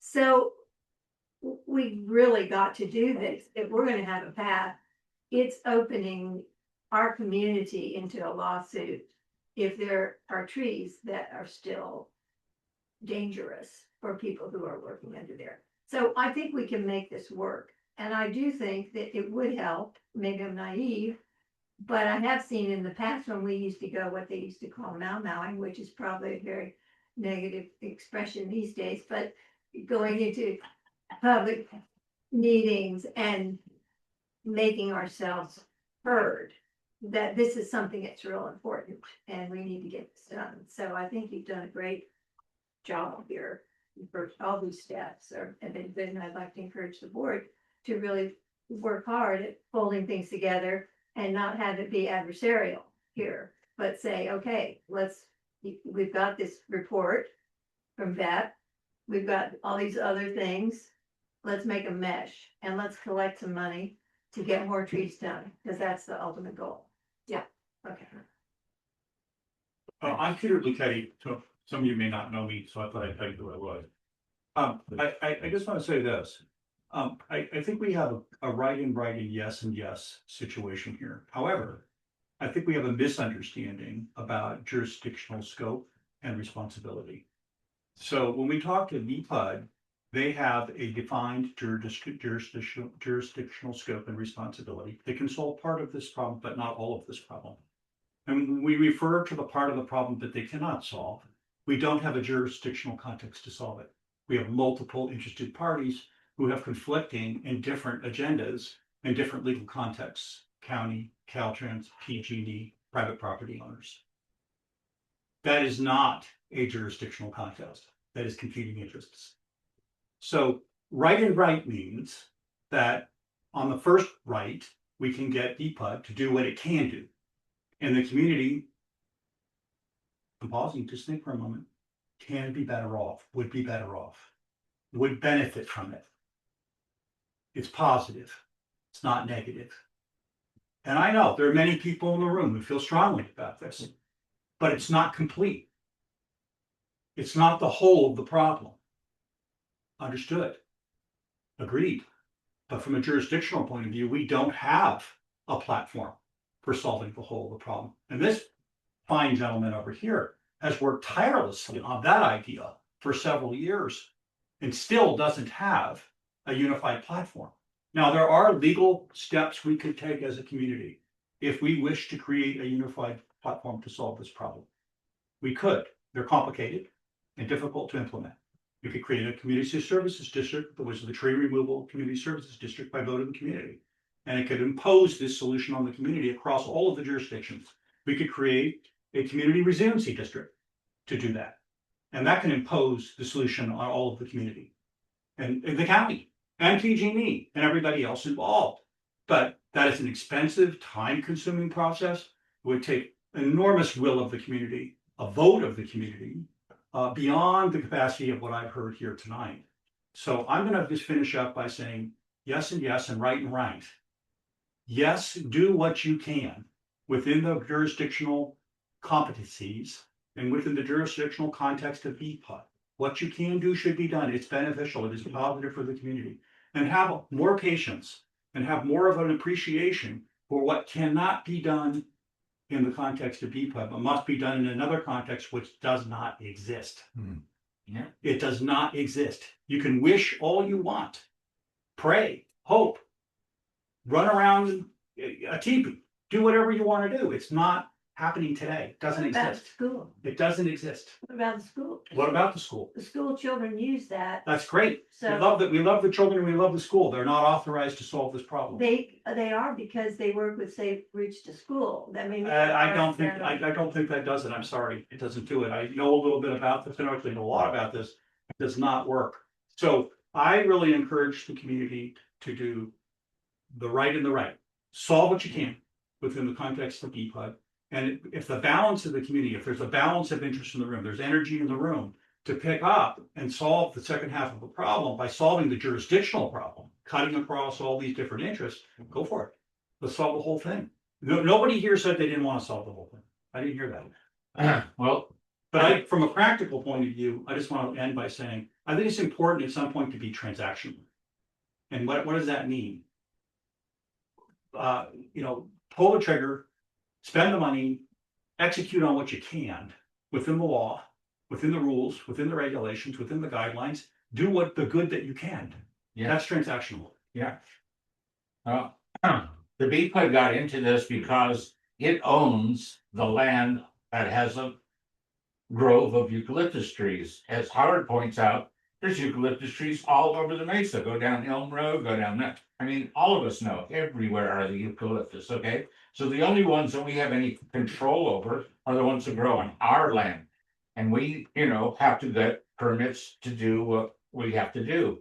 And so that's the process. We're also trying to be as expedient as possible. And we came to the conclusion that it's easier, faster, more expedient for us to do it in phases and start getting as many trees down as quickly as possible rather than going for the whole 1,000 trees at one time, which is gonna take a longer time, cost more money, and allows more dangerous trees to keep growing. So it was the decision that we made, a policy decision, to do the phased approach, because at least we can get some trees down. And in the meantime, as a representative of the community, I think we have to address the bigger issue, as you point out, which is jurisdictional. We can't do anything about the trees that are sprouting on Elm Road, except to go to the county or some other agency and say, what are you gonna do about it? And they're gonna say to us, have you ever driven down 13 curves? There's probably a million eucalyptus trees right there, you know? And so the bigger issue is that those trees are everywhere, and as a BPUD, we cannot address that big one. All we can do is deal with our land and the trees that are on it. And so we've taken that approach. And I must tell you, Jenny, I was a little distressed to read your article, because you made a presentation that the BEP spent 8 years trying to get the trees down, and the BPUD has opposed it and stopped it. That's what we were told at that Well, meeting, so I was just reporting. The next time you write an article, I want you to interview Georgia next, so you get Don't it done. interview, all I do is take my notes. I know what you do, but you've now reported something to the community that was wrong, and it offended me. What I write down I is know. what I heard, so, sorry, Jack, I'm not a reporter, I am just a pathetic writer of things that I hear at meetings, so. I spoke at the Bo Civic meeting last week, and I said that our permit had been deemed complete. I didn't go into the incomplete completeness, but it had been deemed complete and passed on, which was frankly unprofessional of the county anyway. And I said that the BPUD decided it would be better, more expedient for them to pursue the bike path and put the BEP project on hold. And that's what I said. That's what she reported. In effect, it stopped us. I did not say it antagonistically. I said we made mistakes. It's not all the BPUD or the county against us. I said we made mistakes. They asked us to sit in the corner. We're sitting in the corner until 2028. And that's where she got to stop That's go. what I wrote down. And I And wrote that's it what down happened, in the thing. Jack. There's nothing in Hey, it. John, you and I have been to enough meetings to know that that really isn't a sequence, but I don't want to use this meeting as a venue to get into that. I can talk to you afterwards, but I think what George has presented tonight is an accurate outline of the history of the process that takes us to where we are now. And just to come back to what I had said to you, Howard, which is, we're not trying to limit the number of trees to the 80 to 120 rather than 1,000. We're just doing the first 120 as fast as we can as we get to the 1,000, okay? And so our approach is pretty much the same as basically you're preaching to the choir. Let's get rid of all the Within trees your, on our land. within the limitations of your jurisdictional On- responsibility. Yeah. You can only do so much. That's right. Yeah, That's and right. I A couple of was just gonna say that I just want to underline the fact that George's report with its very detailed timeline is available on the website. Yeah. So for anybody who needs to access that information, it's easy to find. It was also presented in May, so we're sort of going through it 6 months later when it was presented 6 months ago extensively, so. You know, it is a bit of a repeat, so I just want to also point that out. Yeah, I mean, I feel like I just wanna, I don't think we probably should move on at some point, but I just Yeah. wanna say that the last year. This has been a total emotional roller coaster for me. It's definitely been the thing that has been most difficult to work on. I would just really appreciate now that we're in sort of a positive point. I see like light at the end of the tunnel. And I would just say that you know, Belle and I spend an inordinate amount of time on trees, especially considering that we're a water and sewer district. And it would just be really nice to feel that we have support from the community in those efforts. It is very difficult work, and it is made much more difficult if I feel like there is contention and lack of support in our efforts. So I feel like, you know, we've gotten to a much better point. I hope that people can in earnest recognize that we are trying in our best to do the most that we can as it relates to mitigating the hazard that is present there. Sure, and I apologize if your feelings got ruffled. It has nothing to do with my feelings. Well, It has to was- be, it was fake news. Well, you came back, no, it wasn't. It's what I heard and wrote down from the meeting. And you know what? That's what I- You've got people here Alright. to listen to this really important report. And when that report came out before, no one was here except me, and I didn't even hear all of that, and I didn't have the background. So, you know, it's all to the good, Jack. And you know, I'm a very, I can be criticized as being misquoted and misquoting person, but I write down at the meetings, my whole point is to get people interested to come to meetings and hear what's going on, because one meeting board does not listen to another meeting board. And if I mix it up and I call myself a pollinator, then people do maybe get at least interested enough to come in here. Because who has time to go to the website? And your work is massive, Georgia. What you do is massive. You speak for hours here on things that you've done, and it's impressive.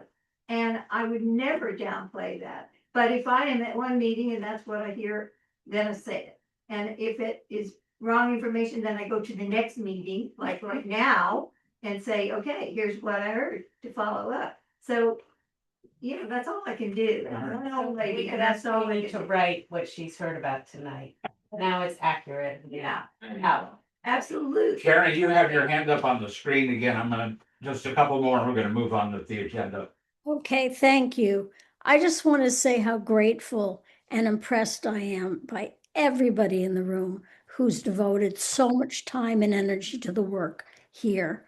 I also recognize what Peter is saying in that BPUD is limited in scope and has an enormous responsibility, but can't go beyond your scope. And I understand that, Peter, there's a chance you might come to the January 14th meeting of the community meeting and be presenting a model that could perhaps provide a model for the community to deal with issues that are outside the scope of an organization like BPUD. So hopefully you'll make that presentation, and hopefully their community will come to the January 14th community meeting. We are coming with a design and an idea. I'm not the sole author of it. It's not exclusively my idea, but we do think this issue needs to be discussed in the community. You know, this idea of being able to cut across multiple jurisdictions and disciplines in trying to help the community improve the quality of its life and address some of its challenges is very important.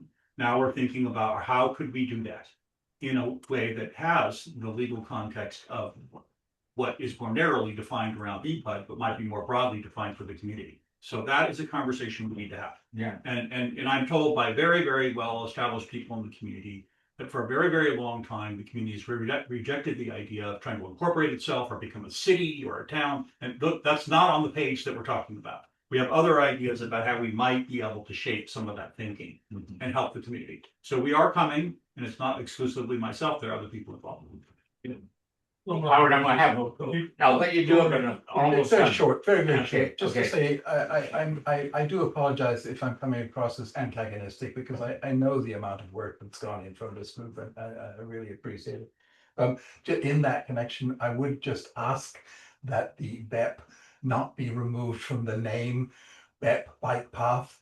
It will be referred to as the Bike Path Project regardless, but just to keep that little remnant of the work that we have done on the title, even though if it doesn't get used. I had asked to have it removed. I would. Yeah. You I asked would to have have it it removed. We want it removed. Oh, I'm sorry. Okay, so you guys should talk about that outside. I know. We have that one for later in the agenda. Right, Right, that's on the agenda. All right, with that, I think I'm gonna end the discussion on this item because we have a long agenda and, but I really thought this is important, so we gave as much time as. Thank you. Thank you, Dan. Absolutely.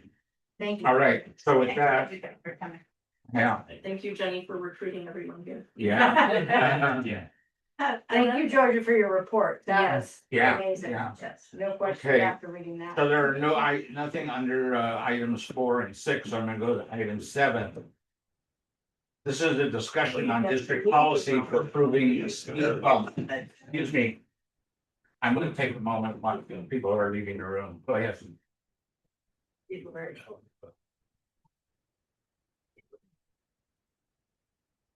All right, item 7. Discussion on district policy for approving speed bump installations in the public rights of way on the gridded mesa. And George, has this come to you over a particular project or? Yeah, it was just, as I can say in this memo, basically what happens is we've improved the roads, which is great, but, along with improving roads means that people can travel faster on them, and so we started to get people asking questions about installation of speed bumps. And so, I started to scrutinize ordinance 30 and this one section, and I'm just gonna read from this. Any obstacle, natural or artificial, this is a definition of an obstruction. Any obstacle, natural or artificial, which has the effect of hindering, obstructing, and preventing the normal and customary use of the right of way by public, either normal customary travel or the drainage of rainwater, according to the Mesa Drainage Plan mentioned in paragraph 3 herein. And then next it says, any irregularity exceeding 4 inches in height or depth as measured against a straight span of 10 feet anywhere along or across a road is considered an obstruction unless otherwise shown. So when Belle helped me delve into the history of that, and that really appears in meetings where effectively what they're trying to do is define what would not be an obstruction, a quote unquote speed bump. If it is below 4 inches, then essentially what ordinance 30 says, well, then we won't consider it an obstruction and you can install these.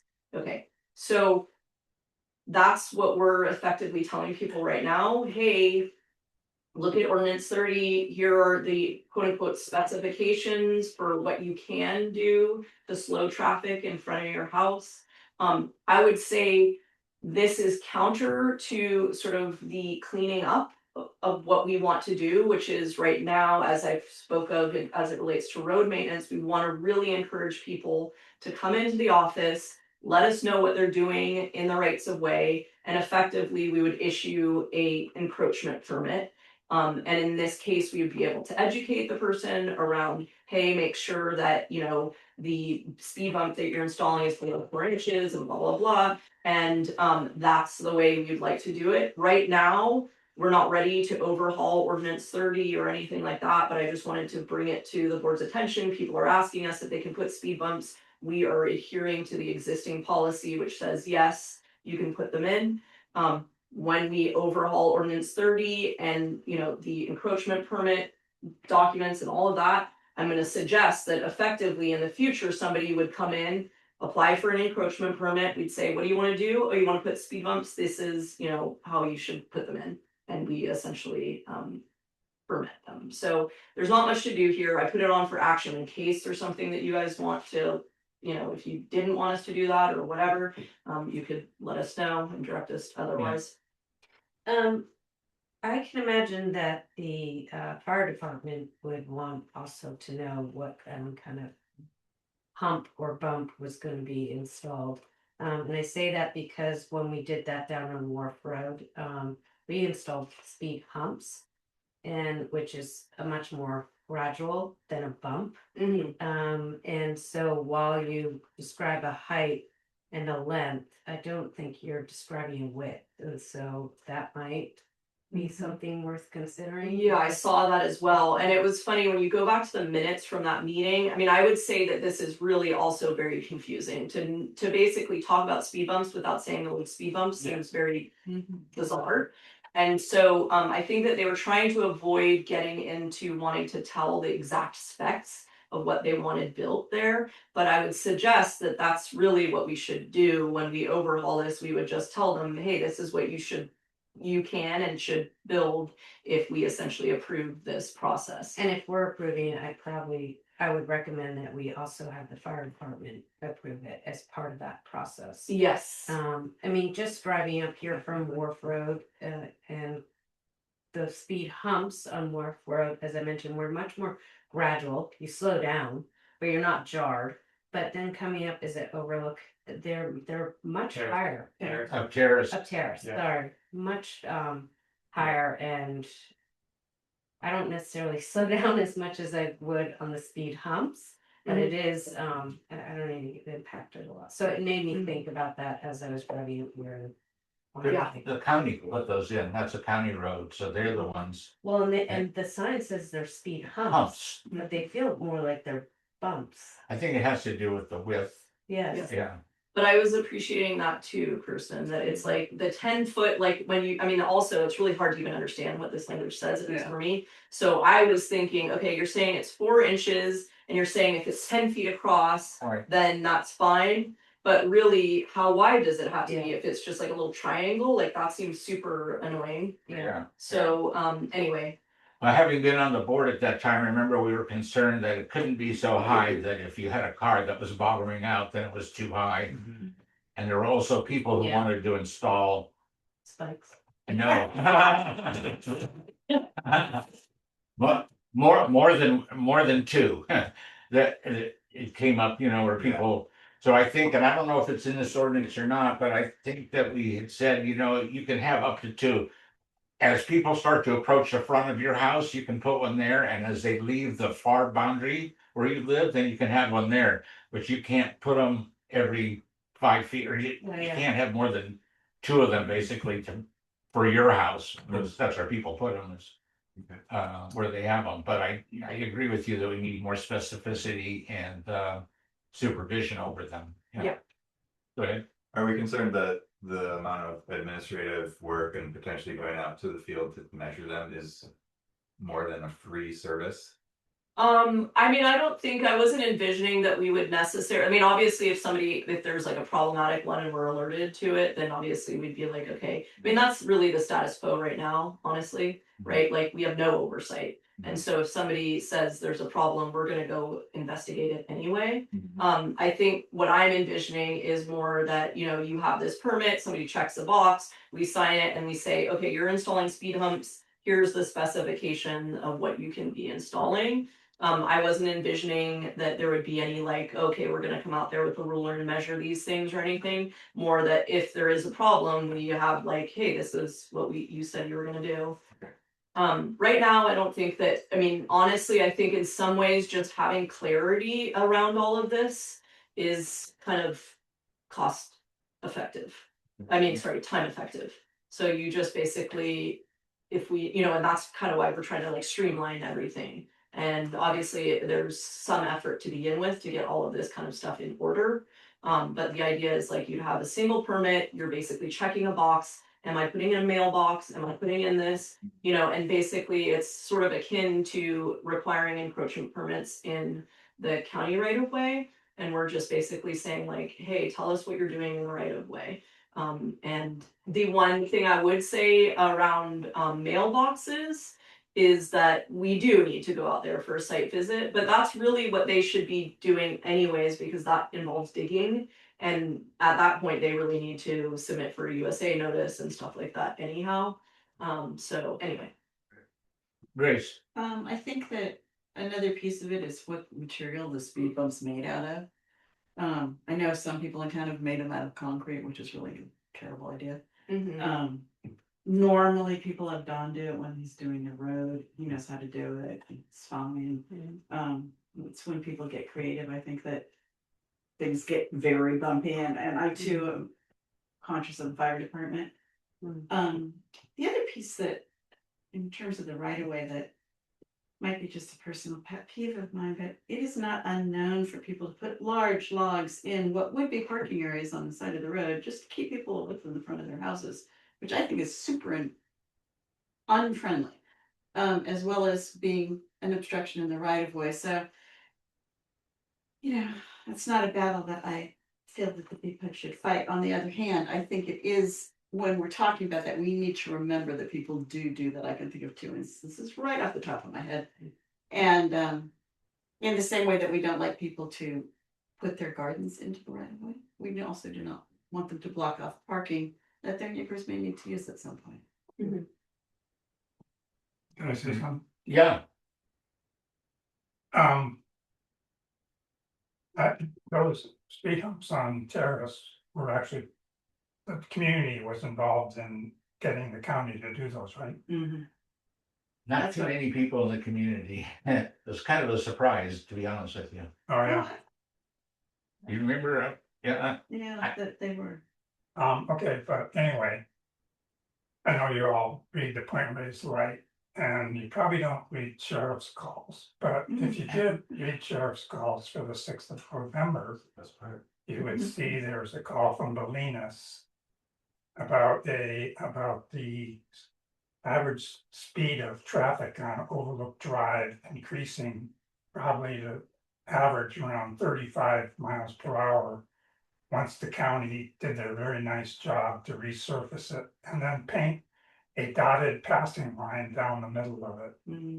Okay, well, the person I talked to didn't get the whole message. What I actually asked the sheriff to do was to come to Bolinas, because when Mesa Road was closed off at 10 Mesa Road for 4 days, all the inconvenient people that had to drive 2 miles farther there was an increased frequency of people driving 50 miles an hour down Overlook. And I asked the sheriff if he would please come, or they would just at least park a sheriff's vehicle so that people would, think twice about exceeding the posted 25-mile speed limit. Okay, so I actually wrote a letter to the Department of Life, but I didn't send it. About the fact that, okay, it's posted 25 miles an hour. It is part of the Mesa, Bridget Mesa, Overlook and Elm. The county did a wonderful job resurfacing them. Then they painted the dotted passing line. And actually, when they were doing that, I asked the people who were doing it, what are you doing this for? If you go over to East Moraine, you're never going to find a passing lane in a residential neighborhood. And they said, well, we're just doing what's already there, which was, put there 40 years ago. But they gave me the number of their supervisor who actually talked to me, and he said he would think about it, but nothing has happened. But and I don't know what BPUD can do, but BPUD does recommend this or represent this community. But I think we need speed humps on Overlook and Elm, or stop signs at where Alder and Poplar come in on Overlook. There was an accident a year ago where someone was passing and hit somebody coming out of Alder Drive. Fortunately, it wasn't an injury accident, but and so these two streets have no sidewalks, hardly any shoulder. Where there is a shoulder, there's cars parked on it. There are people in their driveways with the tail end of their car almost out on the road. Yeah. So it's not a thoroughfare. It shouldn't be a high-speed thoroughfare. And I don't know if BPUD can or as the official agency suggest to the county that something needs to be done. I mean, the county they don't believe the unpaved roads actually exist, because the dotted lines just go right along. But if you go like where Grove Street comes, their official road, they do interrupt the dotted line. They're not recognizing that these are major thoroughfares in Bolinas, and there are fairly heavy traffic using these roads and coming out onto Overlook and Elm. And I don't know, We can put it on for next agenda if the board. And you're talking about the paved roads, the county roads. Yeah, he's You're right. asking us, yeah. I totally agree with you about the insane driving that was happening when Mesa Road was closed. People were so dangerously driving. Yeah, It was, there- people were coming to school and commenting about it. yeah, Yeah, it was nuts. People were like, oh my God, I'm late for work. And they were going really, really fast. It was Yes, super and, dangerous. So your proposal would be, because if Georgia put something on the agenda for our next meeting, it could be that the BPUD would contact the county and request installation of speed humps or something like Well, that. I would start with the fire department. Yeah, I think I have the the. fire Yeah. department is gonna Before be going against to- it, okay? But if you go over to East Marin, you go off the major thoroughfares, there are speed humps everywhere. Well, I And don't know. somehow those fire companies can deal with it. Well, I worked with Anita on Wharf Road, and so I'm gonna make another recommendation, is that maybe you look to your communities to spearhead this effort. I did it down on Wharf Road. I partnered with Anita, and she was supportive. We went to the county. I don't even remember coming to BPUD about it. Yeah. Yeah, I mean, And we have no jurisdiction. No, Yeah. we we should got just say them, speed. we got them installed. Okay, good, So, but that was in partnership with the fire department. okay, well, whatever.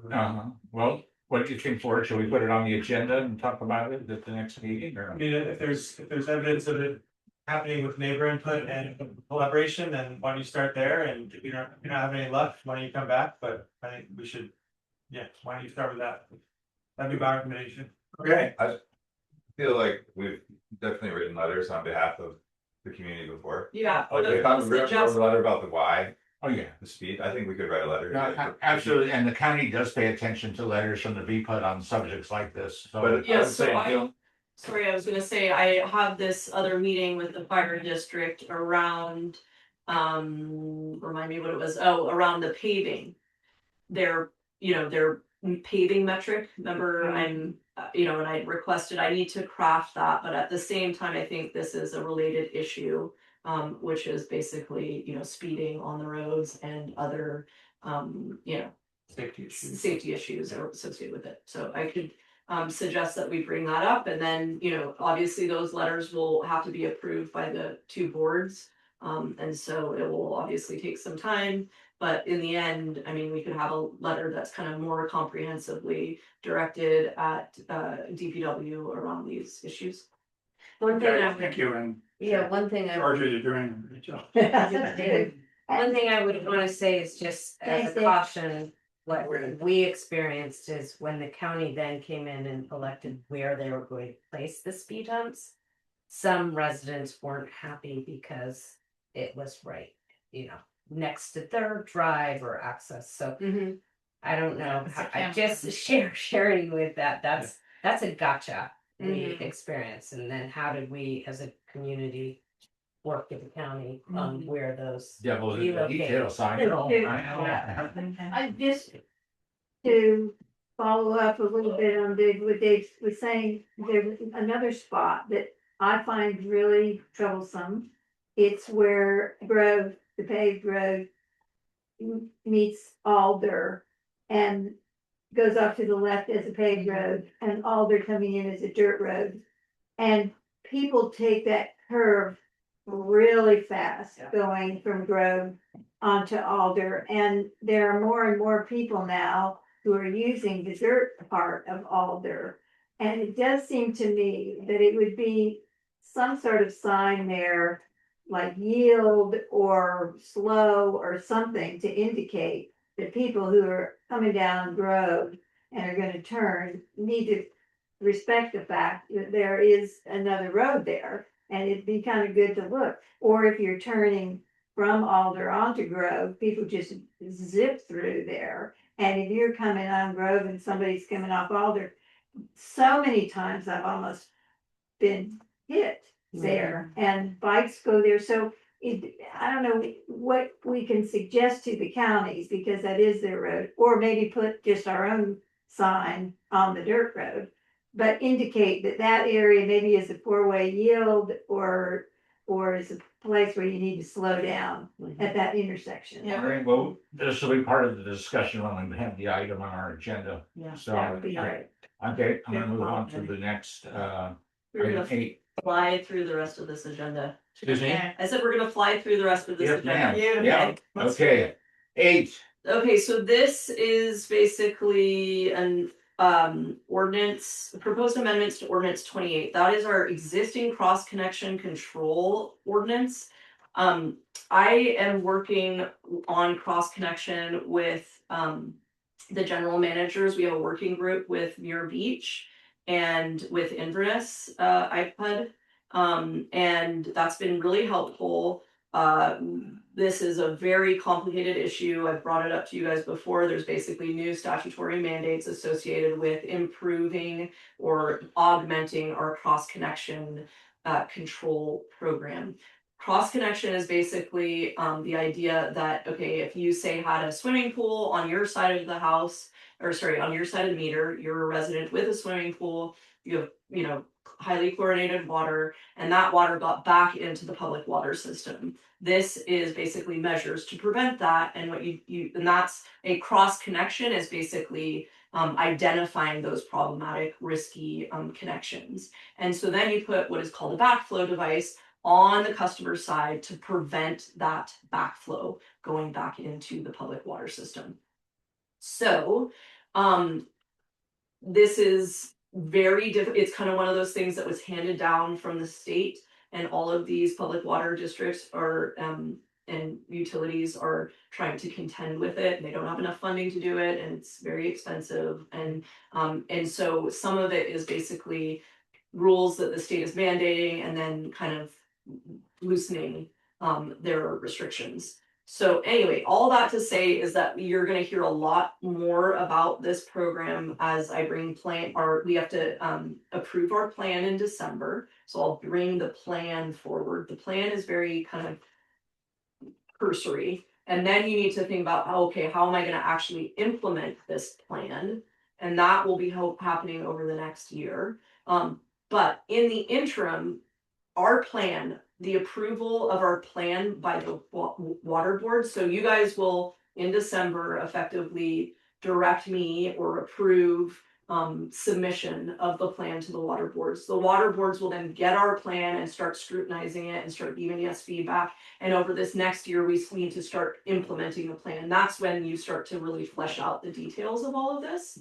But for the plan itself to be approved, we need an ordinance. We already have an existing ordinance, which is, I would say, been passed many, many years ago and not very well followed. So what I would like for you guys to do tonight is just look at the recommended changes for tonight. And I was advised that basically modifications to ordinances should happen over 2 meetings. So we're bringing forward the suggested changes tonight. You guys will not actually approve any of this. It will come back before you in December. This is basically letting the public know, hey, we're modifying this. So again, we're actually very likely to overhaul this entire ordinance when we start to implement a new plan and the ordinance basically is like obsolete. But in the interim, I was noticing that there's this section O that says charges. The O is missing there. I'm not sure why that is, but above O, you see exceptions for 1.5 inch, blah, blah, blah. Right above that is 0 charges. So we struck all of that language. Oh, sorry, it's on the first page. So charges became, the previous page, page 3, 0, installation, maintenance costs, and administrative fees. So this just basically breaks down what this language says is that it's the responsibility of the customer to install a backflow device when we tell them that they need a backflow device. You need to have a certified plumber, install that thing and everything like that. That is not something that the district does. That device is on the customer side.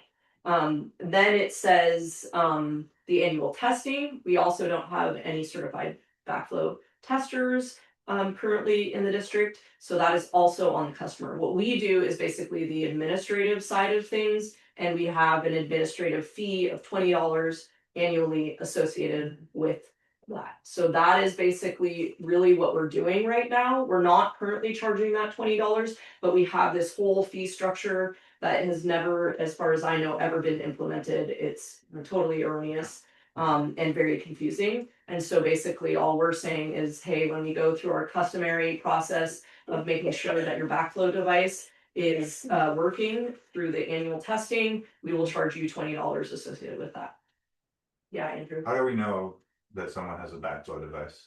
already. Like I have done projects in Bolinas where the fire sprinklers were installed and the plumber installed a very expensive backflow device. Like how would you know that? Yeah, so that was one of the things that I started to talk about at our working group, because I'm like, why don't we interface with the county way more? Because they're really the people that are saying, because we had also noticed that, right? Anytime somebody's putting in one of these new sprinkler systems, they're, that those permits require that you put in a backflow device. Yeah. So it's like, there's no interface between us and the county. And I'm like, we should, and this is part of the, not the plan, but the implementation side of things is like, we will in the January, we'll have meetings with people in the building, the planning, whatever that's called. I'm sure you.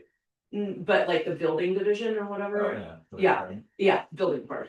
We'll have meetings with them because I want to do exactly what you're talking about, which is basically, hey, either tell people they need a backflow device when you permit these specific things. And if you already are telling people that they need a backflow device, let us know so that we will know that. But part of the plan, as you'll see in December, is going to be like an extensive survey that we need to submit. And this is where you get into this really complicated territory because we're not a like environmental health agency. We have no authority to go onto people's property and basically be like, oh, look, you have an rain catchment system, you need a backflow device. So it's like, that's the thing, is that the state is kind of mandating all of this stuff, but then all of the water districts that are tasked with actually implementing are like, this is a minefield, like, and how are we gonna money? And so, I mean, if you look at something like Stinson, where they're less concerned with cost, they basically mandate that everybody have a backflow device.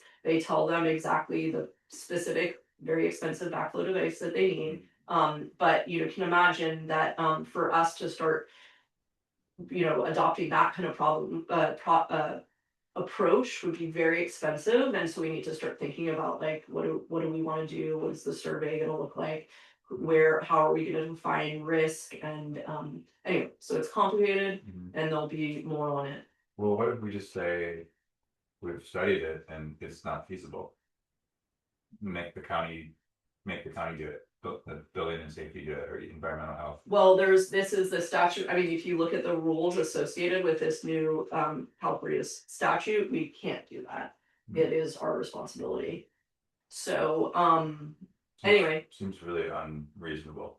Yeah, I mean, To make us do it? Yeah, like how would we know that someone is putting in fire sprinklers? We never get any permit information from the county. and I mean, beyond that, Andrew, I think the other thing is like, oh, well, if you put it in this way, then it's actually fine and you don't need a backflow device. Like there's all sorts of complexity around the particular infrastructure and whether it was installed properly or it actually presents a risk because it wasn't installed properly. It's like anyway, so it's a big nightmare. I mean, Marin Water is literally like saying, no, we're not doing it. Yeah, well, So, we but should join.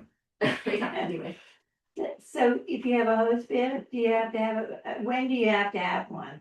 I mean, that's the complexity. I mean, one of the questions that I had is that there are risk categories, and having a septic system is actually problematic.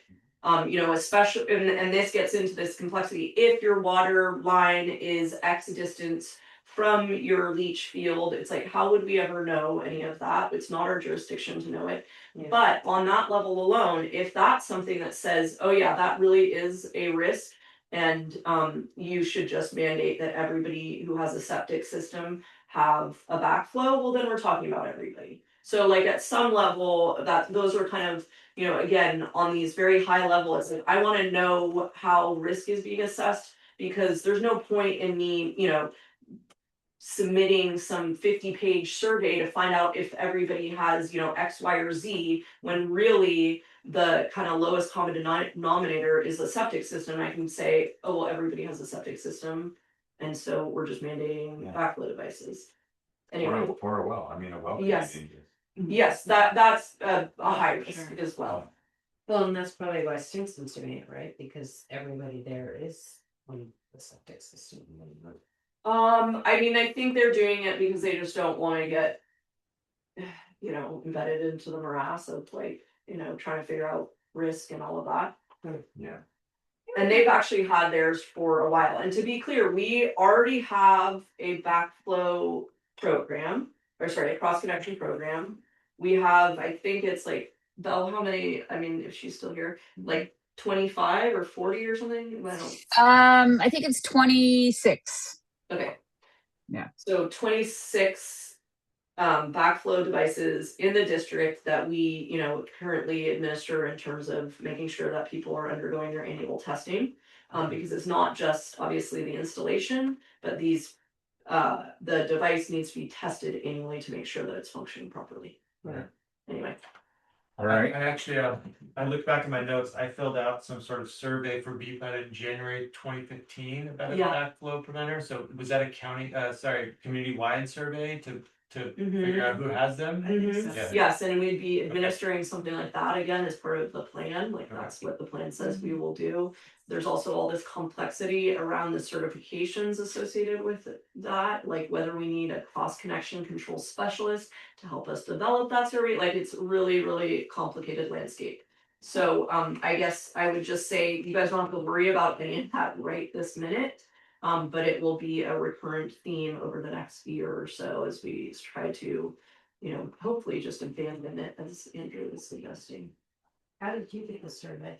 I have no idea, I think it was a paper survey, because I don't have any record of emailing it back, but I just have like an email about it, you know. Not from BPAT, but with somebody else about it, so. Yeah, we have the results of that survey and that's how we brought in, like, you know, augmented the 26 or whatever. I've only been people on the Mesa who have septic systems because it doesn't apply to I think we surveyed everybody. Oh, okay. Yeah. Yeah. Well, because they have a hot tub or swimming. But the thing, I don't think we had a really high response rate, like that's the other thing, even with these surveys, is like, it just because you send out a survey doesn't mean that people. Yeah. Gotta read the pipeline. Okay, so there's no action associated with this. All right. I'll continue. Item 9, review and amend resolution, Oh, yeah, we'll bring that back in December. That was just to bring forward that language. But your actual approval will happen in December, so there's no action associated with it. You're talking about ordinance 28. Yes, Yeah. sorry. Yeah, okay, I was moving on. Oh, sorry. Okay, Quickly. on to item 9, review and amend resolution 553 leak relief. Okay, And sorry.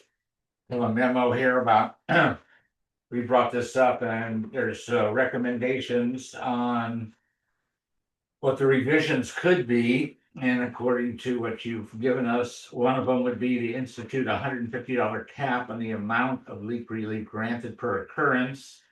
And the second one would be to place a cap on the number of times a customer could receive leak relief with a reference to Marin Water District, which only allows one every 36 months. And then the idea of an incentive program for a flume or similar device you're recommending be postponed until you can bring more information on that. So I guess I'm going to address the two specific recommendations. Yeah, and I'm reading this now and I'm thinking it doesn't make sense the way I've written it. No. So the 150 cap Yeah. is not, it's a minimum. I'm glad. It's my one comment. Yeah. So, all right, so clarifying that it's a minimum, Yes. okay, Great, yeah, that's my questions. Me too. yeah, we all have the same thought. So let me just go around the table and see how people, what they think about that. What do you think? Well, let me first say, just in terms of the memos, I really appreciate the memos that Mhm. you're. Yeah. adding. Oh, yeah, It's very- So helpful. Yeah, yeah. Really helpful. Yeah. And yeah, I'm in support of this with changing the language of a minimum, 150 minimum. Right. And then if it's not that much of a overcharged, then people will just forget it because it's not worth it, because it's less than $150, right? But- Yeah, and just to be clear, the particular section that speaks to that doesn't, that was just my memo, was Yes. erroneous, but the customer's total meter water usage during the billing period which the leak or other form of water occurred was at least, and that's been changed to 4,000 cubic feet. That's because that gets us to that $150. Okay, Oh, okay. How many cubic feet? It's 4,000. so what do you think, Andrew? You like the Yeah, I was proposal? gonna say that was my question before that, but I think the minimum 150. Yeah, and that was just calculated based on the administrative time that we spend on it, so I don't think this has to go through like Prop 218 noticing or anything, it's just basically. Hey, this is how much it costs us, if you ask us to go through the process of. Bringing forward your leak relief request to the board and stuff, and I mean, this is a Doing little the underestimate, I'd research. say, in it. But basically, just looking at the cost that us folks in the office have to spend on it. And people going out in the field and rereading meters and all of that. Yeah. That's $150. Right, so I assume, for instance, that if the water bill was like one of those $600 or $700 bills that show up when there's a hidden leak forever, then right off the top, there'd be $150 charge before we started computing what the actual relief would be. Yeah, that's So, possible, you right. could do it that way, I mean, I think that we were just thinking of basically. Right now, we're not looking to overhaul the leak relief policy, but we're just basically applying that metric and saying. Hey, unless you've gone over this amount, we're not willing to even entertain leak relief. Oh, But then we would just institute the policy as you guys have Okay. been instituting it. Okay, And if That's all. it happens within shorter period, like 20 months, then what? let's do that one separately. Oh, sorry. Okay. So Sorry, let me then keep going. just to clarify then, with the $150, so a 4,000 cubic foot leak. Equals about $150 charge, you're saying? Yeah. But let's say we give 90% relief to that, then. How does that work with the 150? Then we're not.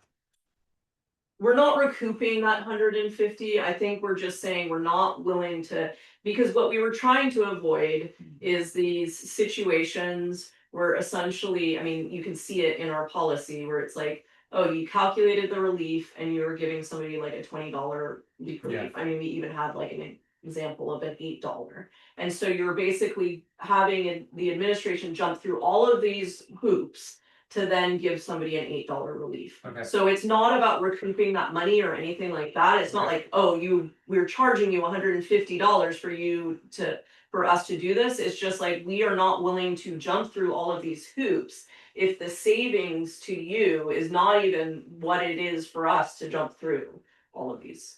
Does that make sense? I know it's confusing. I mean, there's obviously a million different ways that you could do this, but this is basically, hey, we're only looking at leak relief if you had at least this much water loss associated with it. So or use the that thing. request for leak relief would have to amount in a dollar amount to at least $150 for us to entertain it. Is that Mhm. is that Yes. the point? But Yeah, then we and could let's just make grant the- sure. But we could grant the relief in that amount. Yeah, or whatever amount you want. I mean, it could be $1,000, obviously it depends on the particular bill. I'm starting to undermine that. I agree. That didn't work. I think Jack and I both would like to recoup that $150 if a customer. Has a leak and they come to us, we don't wanna be out $150 to do the whole examination and check their water meter, meet before the board, have staff time. I think what Jack and I are maybe getting at is, that should be the nugget that BPUD recoups. Is that, am I saying Isn't that what it correctly? says though, a minimum institute? No. Minimum? No, it's just that no relief can even be sought unless the amount that you're claiming is at least $150 in relief. But I think what concerns us is that if we're gonna be charging $150 for our time, then that kind of comes off the top before you get any relief. You're gonna have to. What if we just said you need to, if you wanna come before the board with leak relief, you have to pay $150? To talk to us. Or something like that, right? But the 150 is due regardless of the total amount of the Yeah. leak relief you ultimately get. It's like the- Yeah, I guess, Administrative costs. Yeah, that's what it is. What I Yeah. have a problem with is I'm imagining I'm imagining an elderly person, I don't know why, on a disabled person or something on a fixed income. Yeah, Who has a blind lead. yeah. mhm. For whom $150 might really impact their ability to buy groceries or something. Like I just don't feel good about that. I think that might happen once in a blue moon because it's usually people whose sprinklers are. All right, what if we added language then that also said unless it constitutes a hardship, which would then put the burden on the elderly person or whoever it is, to say, this is really hard on me to have to pay that. So absent a hardship showing, you pay it, but we're willing to forgive it if you can show that it's a hardship. Well, then it's at the board's discretion. Yeah, it is, and then it would be our Yeah, discretion. that's I'm trying to discretion, meet but the yeah. concern that I you're mean, bringing I up. think that. I mean, I I think that that's just a general concern that we've talked about, Grace, was just like even putting these monthly, like the number of times that you can actually request relief, right? You can always frame it in terms of, hey, let's not do this because that's a hardship on somebody, right? And I would say that we are incredibly generous. We never charge late fees. We always have, we're always willing to work with people in terms of, That's true. so, and that's very counter to other water districts. And so I think we're very liberal in how we approach like people paying us and we come up with a payment program, like there's no restrictions on how we could work with somebody.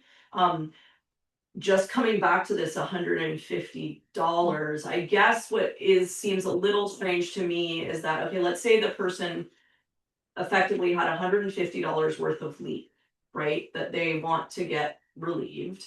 And then basically, they would do the math and say, okay, it's just not worth it for me to even get that $150 relief because, essentially I'm just paying for this instead. Right.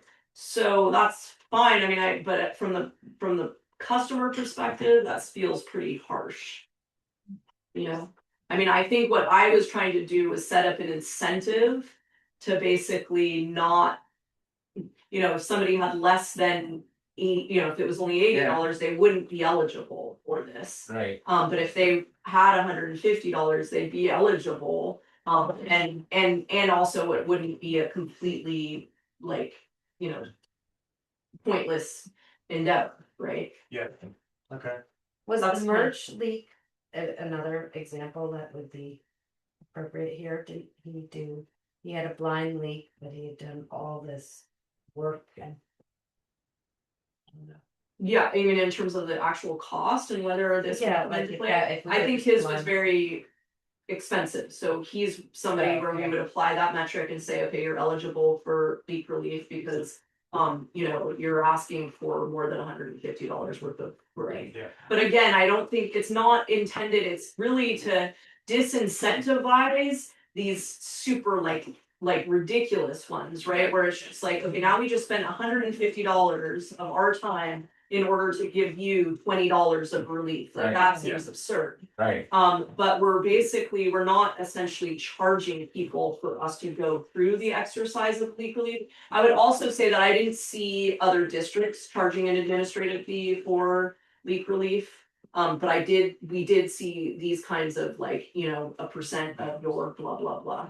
Okay, so the 150 only applies as a floor below which you will not seek relief You can't. at all because it's less than 150. Not allowed. But there's not a charge of 150 from us. Yeah. You just can't seek relief at all unless the relief is going to amount to at least $150, right? Is that- Yep. Okay, okay. Yeah. And just some big context here, just to remind you guys, we looked at both the leak relief and the LWUP policy, I think it was the previous meeting, and I said I would bring forward this leak relief at this meeting because there's so much congruency between the two policies. And we would look at very simple modifications to the leak relief resolution. And then that would inform simple modifications of the LWUP policy. But ultimately, like the reason I was saying delay on the flume and all of those kinds of incentive things is because so much of this policy is informed by whether we have automated meters or not. And so I would suggest that, you know, we're doing just kind of minor tweaks that I think Kevin was like really like, hey, let's not just like, we've already pulled out these things that we think are problematic. Let's at least do those. But this is in a context of hopefully one day we have automated meter readings and then you would do a total overhaul of the LWUP and the leak relief resolutions associated with that new technology. Well, let's go to the second one, then, because maybe you're gonna vote on both of them. Can I ask you a question before you go on? Oh, go ahead. I'm wondering about $150 in future proofing this for ourselves, like in 20 years, $150 probably wouldn't be the appropriate. Well, that's the Yeah, nice thing I- about putting that 4,000 cubic. So if we increase the meter rates, Mhm. Yeah. I mean, I'm just thinking of this now, but But what if we just say that it's like an hour of staff time and we define the staff rate or something? I guess that's possible. Well, what George is saying is if we raise our rates, as I believe we should, you know, year by year, every couple of years, to go along with inflation, then that will But then work why out. would we say, why would we specify $150? Why wouldn't we just make it a 4,000. vague term? A percentage of the charge Yeah. for 4,000. Yeah. That's fine. I mean, it's more direct, obviously. Just, in other words, use the 4,000 as your benchmark for. I mean, I would say in terms of implementing this policy at the kind of like off administrative level, it's easier to just look at this and say, okay, 4,000, and if you look at this in 5 years, you say 4,000 as opposed to, oh, let me calculate an hour, you know, an hour's wage and blah blah, and then have to be routinely, you know, even if we put an absolute number, then you'd have to be continually modifying that number according to this. So I think that this is a kind of more streamlined approach. And the fact that we tie it to, you know, 4,000 versus an actual number means that dollar amount, then hopefully if we continue to raise metered rates, then it actually does not totally lose its value. Yeah, okay, so we would have to change this language. In other words, we're not gonna use 150 maybe, but a factor of 4,000. So let's look at the second one then, because maybe we can do these at the same time as every 36 months is what Marin municipal water. So what do you guys think about that? A claim once every 3 years, huh? Well, I kind of like the original, well, I'm in favor of the 36 months, but I also like the original language of having over 2 billing cycles, 2 billing periods, because some of these leaks may occur over multiple billing cycles without Yeah. realizing it. So I don't, can we, Yeah, they we all all- can leave that language in? Yeah, that's fine. I mean, the only reason I struck it from there because Annie had, you know, just verbatim put the language from Marin Water in there. And I was like, well, they bill on the monthly and we bill on the quarterly. Yeah. So it just felt like too long of a period. But if the leak straddles 2 Yeah, I billing get it. cycles, then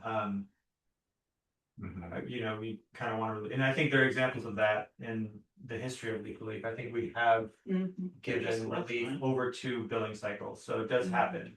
Okay. It's rare, but So it just basically means if they had a leak for 3 billing cycles, you would only look at 2 of those billing cycles and apply the leak relief to 2 consecutive billing cycles. Is that what that you're? seems fair to me. I don't think any leak should be going on for more than No. a month without noticing that. No, okay, I'm just making sure I understood. I mean, I also found the language a little bit confusing, which is also why I struck it, but. Yeah, So just making sure we're on the same page in terms of what it actually means. It means that if it were more than 2, like if the leak persisted for more than 2, you're only looking at relieving 2 billing Yeah, bills. so is everybody comfortable with the 3 years then as one claim per every?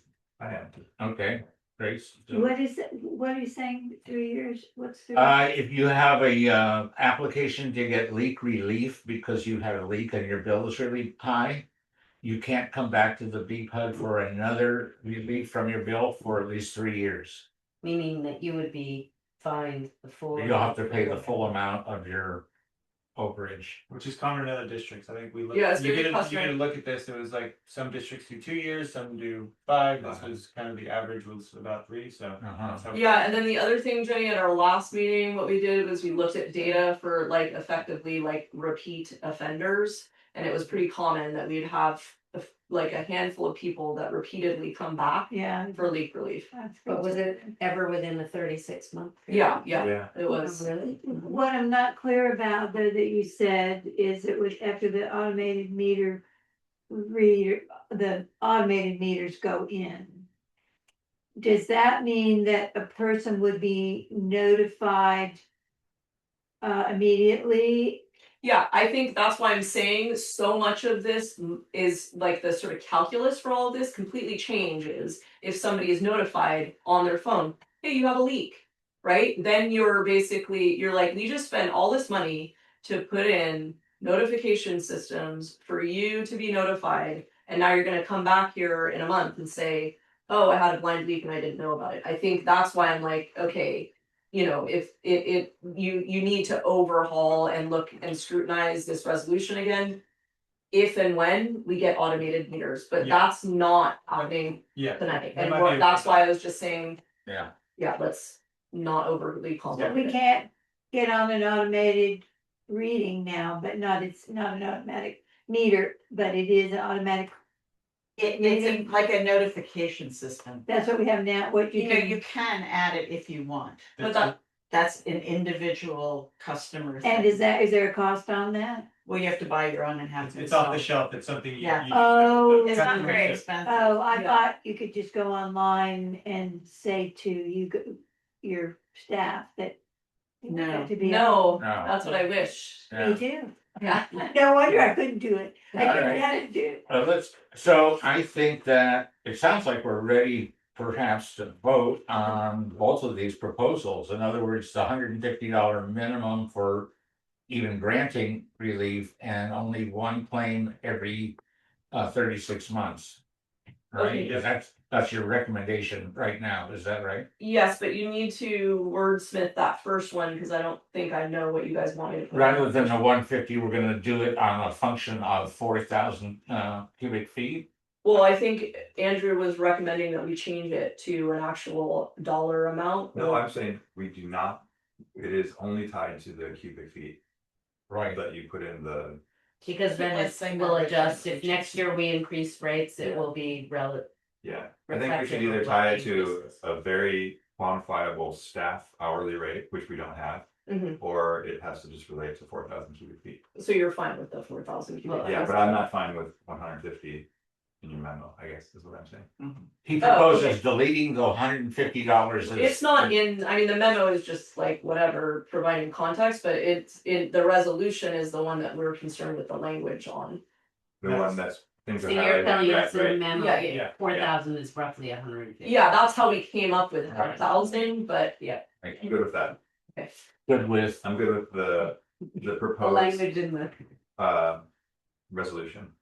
you- Highlighted Highlighted in red. language. Okay. Not the memo. Remember Jack's oh, code. oh, okay. Yeah, highlighted in gray. And underline. Well, that's because he was colorblind. And is there? Unless the board disagrees. No, I'm okay with that. Yeah, it's 1 page before. And so, and then you guys want me, sorry, on Got it. E. Got it. Okay, sorry, so we're all fine with, sorry, bullet point A, Yeah, so Yes. that's A, fine. yeah, And then E, you want me to unstrike the 2 billing periods with. right. Now I'm just reading A because it talks about during the billing period. It doesn't talk about multiple periods either. Which will leak. So I think they should be the same. Yeah, they should.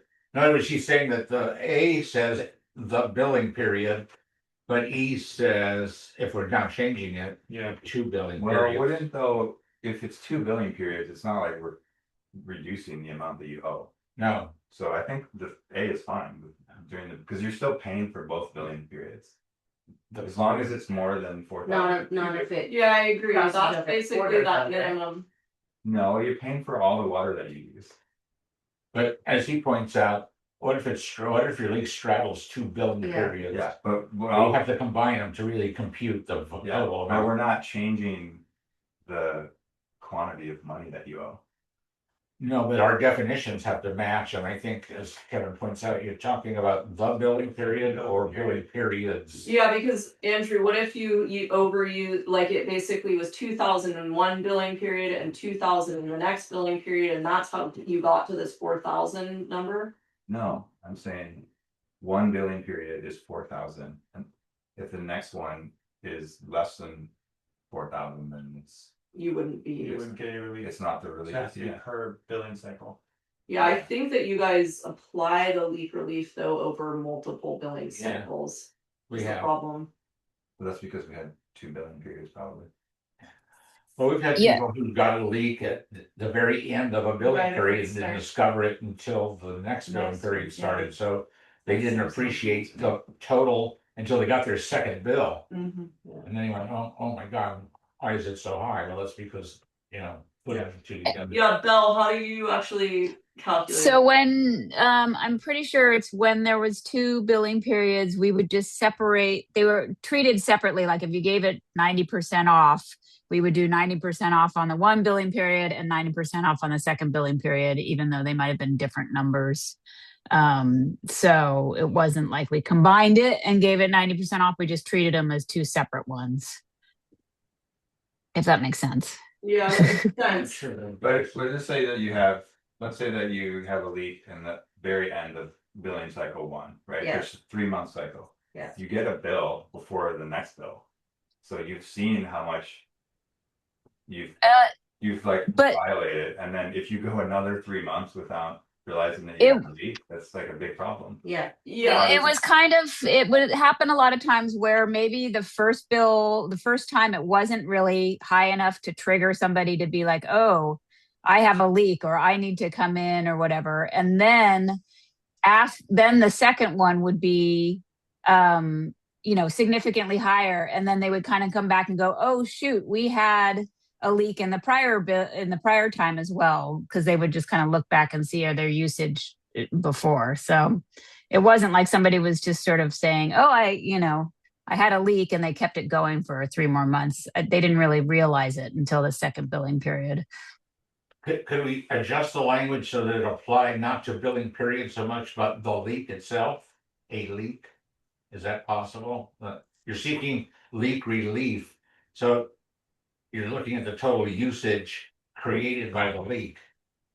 Whether it all occurred in one bill. Well, I mean, the thing is this, you could basically I think that if what, like, I think we're maybe creating more problems than we actually are doing. Yeah.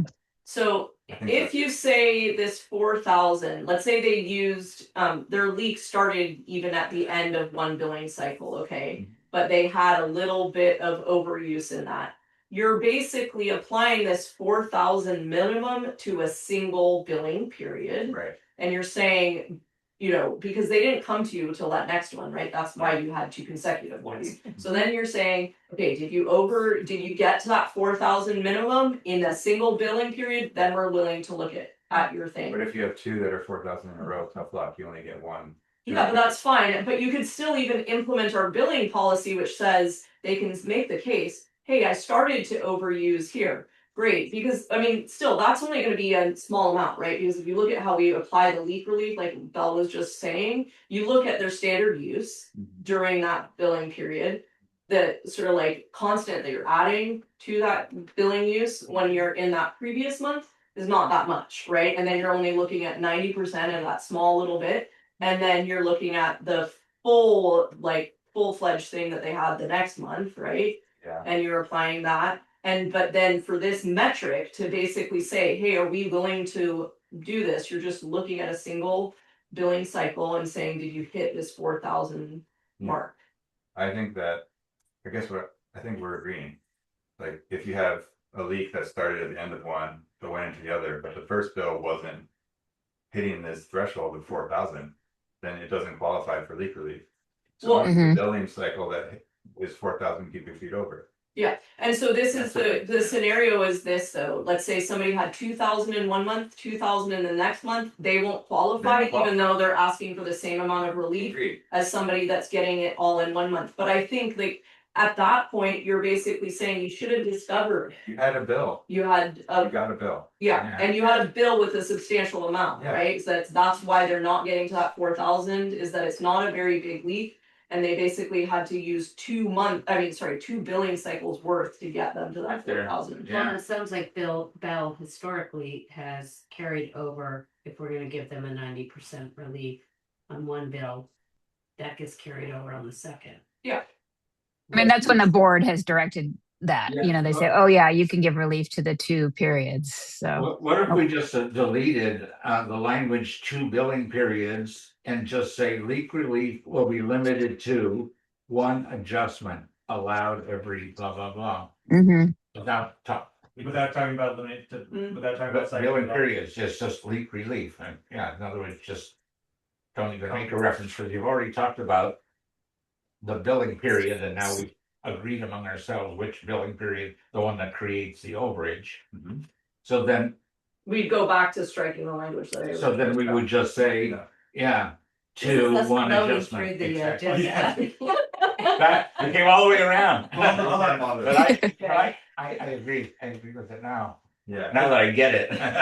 I just want to point out, I just did a quick count from the leak relief decisions table that you provided us a couple months ago, Bell in Georgia. It looks like about 10% of them have spanned 2 or more periods. In one case, there were 3 billing periods that were decided on. So it does happen quite a bit, so I think it's important that we do take that into account, the 2 Well, billing cycles. Yeah, so just have it be the leak. The leak, yes, the leak. Leak penalty instead of leak relief. All right, I so we do have Don't this forget the relief. resolution in front of us. I don't understand what you're saying. I just want to be clear. Sure. What are you saying?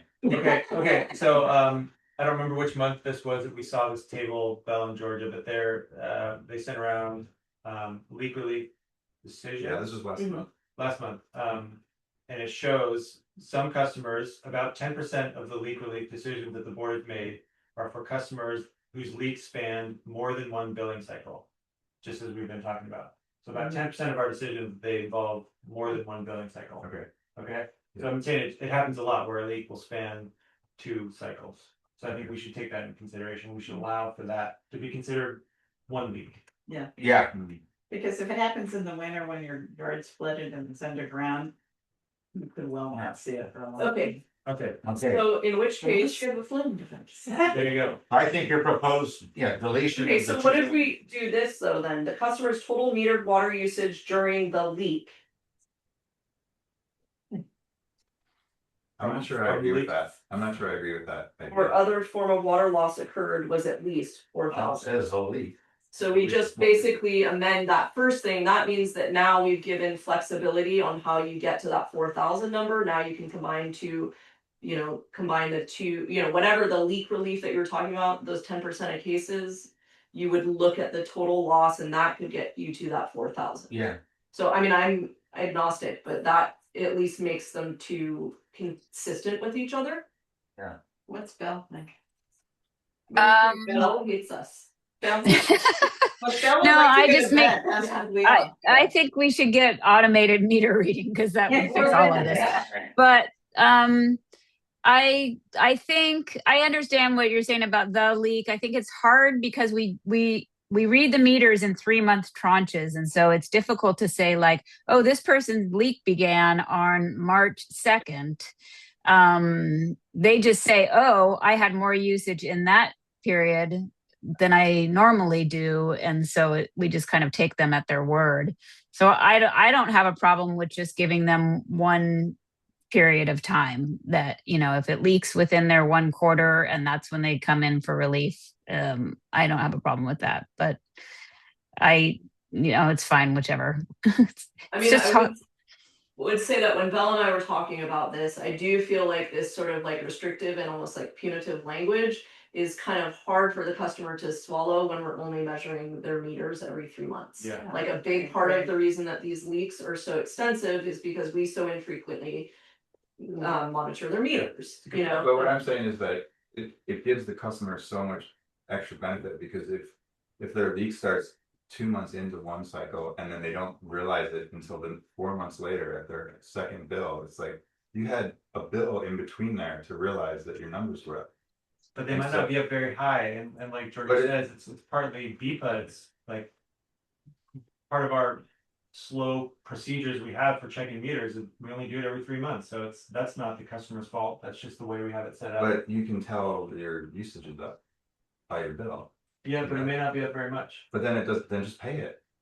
Like, it's just like, it adds all this ambiguity, like Bell said, about like, well, when was the leak started, or like. Yeah. I just, like, just if it's 3,999 1 month, and it's 4,001 the next. Sorry, it's only the 4,001 that qualifies you. Yeah, but I guess the question is, if it's 3,090 Yeah, 1 month, and then you had 1,000 the previous month, we're saying, sorry, we didn't get to the 4,000, even though their leak actually did, but it was just basically how it staggered. I'm saying that is too ambiguous to Yeah, I get like officiate, and Yeah. so let's just remove all of that. But we always, Discretion. that's how we've always done it. Well, I think we've always been incredibly generous, Okay. and we This is have the finance committee. we have speak. Yeah. we have $25 million of pipes to replace. Uh-huh. Okay. So where we have a draft resolution that has these two proposed changes. Are we ready to just vote on them the way they're drafted? I've been persuaded to accept your deletion on the second one. And leave, and A, there's 4A and E are two amended. I think that maybe this is not the appropriate meeting to modify this particular leaf relief. If you guys don't mind, let's bring it back in December. And it was just a pretty long meeting. Yeah. And I feel like we can always just see this again in December. Like I said, I'll bring forward the LWUP one, and then you can basically approve both of those changes at once. All right. Yeah. I might agree with that. I that. feel like a little brain Yeah. dead. I think this is important. I mean, this is gonna make a big difference to people. Well, this is, this is really dollars and cents, yeah. Okay, let's keep going. Item Okay. 10, Sorry. review the Brown Act compliance for existing committees. We should So- also just delay this. Now, Well, do you have a simple recommendation to us about? well, yeah, I do.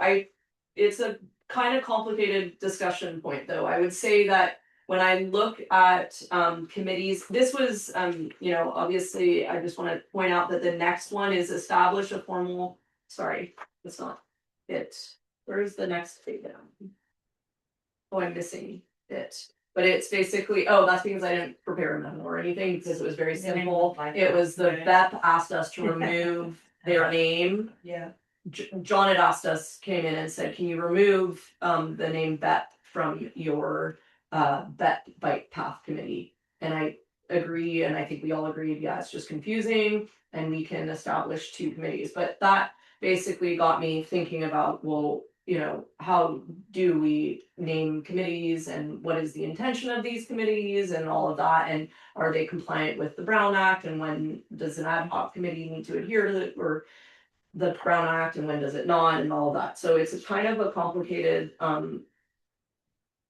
discussion. I would say the first thing I wanted to do was just point out the committees that we currently have, so you guys can bear with me. I'm just going to say we have what we call volunteer committees, resource recovery committee, resident permit parking plan committee, ad hoc committees, building ad hoc committee, Canyon Road ad hoc committee, that bike path ad hoc committee. Then we have our standing committees, personnel committee, finance committee, operations committee, legal committee. Okay, let's start with the very simple ones. The standing committees are very simple. They're, every water district has these types of committees, and I'd say there's not much discussion to be had there. Although at some later date, I'm going to bring up this idea of the operations committee, which I still don't love, and it doesn't meet very often, and I'd like to change the name. Okay, but those are very simple. They must adhere to the Brown Act. They must have notice meetings and minutes and all of that. Okay, so then we get to these volunteer committees. The Resource Recovery Committee, I think Jenny was originally on that committee, but if I look at how that, quote unquote committee is reporting out right now, Bell reports as the resource recovery committee, but we have internal meetings with the fire district and contractors that do work for us, like Don Murch, and we discuss like basically the nitty-gritty operations of what's going on down, what is going on down there, and then Bell reports out as effectively a committee member on that. That is really not a volunteer committee at all. It's actually the total opposite of that. It's basically a staff working group. Yeah. And so it just pointed out like this thing is completely misnamed. Yeah. It doesn't adhere to the Brown Act at all. It would be completely inappropriate to have members of the public at that meeting because often we're discussing employee matters and etc.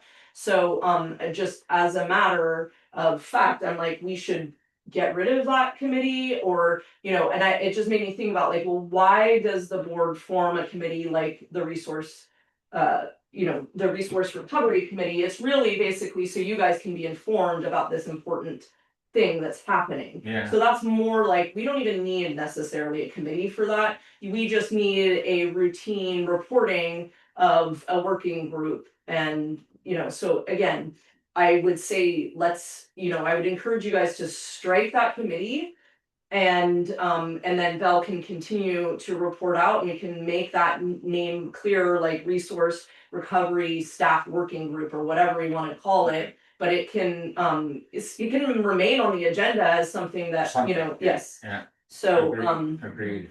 And then the resident parking plan committee, that's also an interesting one in that it's going to lapse. Their final report will be in December, and then they said they don't have any intention to keep it going. Yeah. But really, when I look at that, okay, they adhered to the Brown Act, they publicized all of their meetings, which is great, but they were doing that independently of us. Like, we weren't having to notice the meetings, they were doing that of their own accord, which is great. But that was really basically a community group that was spearheading something and then coming back to us and reporting on it. And that's wonderful. But like, really, when you guys form that committee, it really should have been an ad hoc committee. Yes. Because it had a very specific mission, and at the whole point of ad hoc committees is that they have a express mission, and when that mission is complete, then the committee dissolves. Yeah. So there's just like a lot of things that once I scrutinize them, I'm like, we need to think about why we're forming these committees to begin with. If you guys are doing it so that you can basically prioritize a project and say, hey, we really want, this is such an important thing, it's a complicated issue, we'd like to form an ad hoc committee to make sure you continue to work on it. Well, you can really create the opposite of that if then now I'm like, okay, now I can't meet with the engineer unless I publicize this meeting and then have, members of the public, like, really, and it's not to like make it less transparent or anything, but it's just like public meetings are a doozy, right? And to go through all of that and to tell, to form a committee in order to expedite a process, if in the process of forming that committee, you've now created a situation which it needs to adhere to the Brown Act, you've probably done more harm than good in terms of expediting that project. Yeah, Andrew. Those committees have to have a board member on them to be legislative though, don't they? Yeah. Otherwise they're not Brown Acts, but it seems like. The ad hoc committees or Like I'm just reading about all these like legislative bodies and legislative. Yeah, so all of this other material. So like, there's this like ACLU flyer. Yeah. And it says, if a committee with less than a quorum of legislative members, which are board members, also includes members of the public or staff personnel, then that committee would be subject to the Brown Act. But if there's no board members present and it's just staff and public, is that a Brown Act thing? Yeah, This is so my question. and I put in two different kind of like the ACL, some of this is nuanced. And so like what I was finding is like, oh, the ACLU, as you can imagine, it has pretty stringent rules for when something must adhere to the Brown Act, right? They're all about like public transparency and stuff like that. Yeah. So I was reading other things around, you know, you can have like literally the whole point of an ad hoc committee where you would have 2 board members is that it wouldn't be adherent to the Brown Act, and you could say, hey, we're working on this, you know, letter or whatever.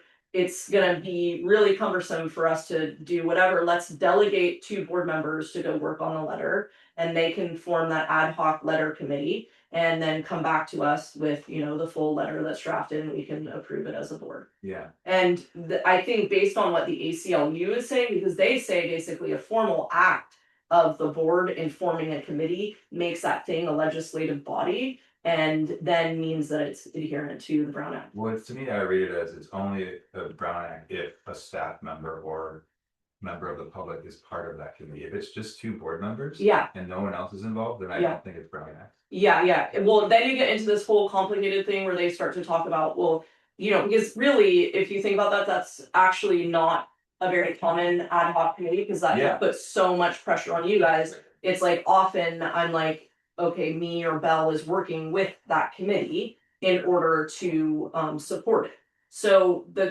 you then get into this weird gray zone where it is like, am I just acting as a support role, or am I actually like a voting member? You know, whatever. It's just complicated. But I would just say some, you know, if you look at most of our ad hoc committees, they include BCPUD staff that has a prominent role on the committee, right, in terms of directing that committee and stuff.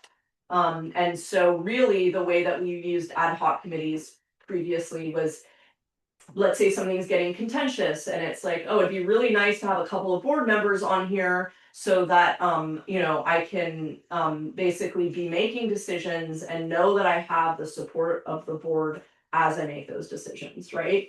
Well, that may not be the best reason for forming an ad hoc committee, because now basically instead of me being able to streamline and move this project forward and you guys just direct me to go do something, now effectively I'm having to notice meetings and do minutes, and it just actually becomes more complicated. So anyways, I just think we don't necessarily have to do this overhaul tonight, but I do think at some point we should scrutinize these committees, figure out what is the intention, what was the original intention. I think that's really important to think about as you think about the why we have this committee, and then decide, okay, was this committee primarily formed because we really want to engage the public and it's all about transparency? Great, let's form this committee, have meetings that are noticed, or, you know, and some of it is just like it's best practice, right? Like the finance committee, obviously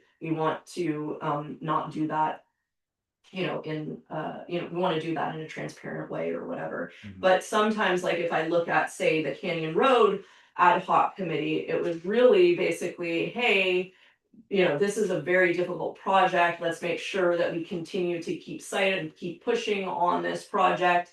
And was forming an ad hoc committee really the best way to make that happen? It may have just made things overly complicated and basically kind of confuse the public around like, well, wait, now there's this committee. Is it a Brown Act committee? Because we have not treated it as a Brown Act committee. We've treated it as like effectively what you were just saying, Andrew, 2 board members that are delegated to work on this Like a consultancy. Yeah, anyway.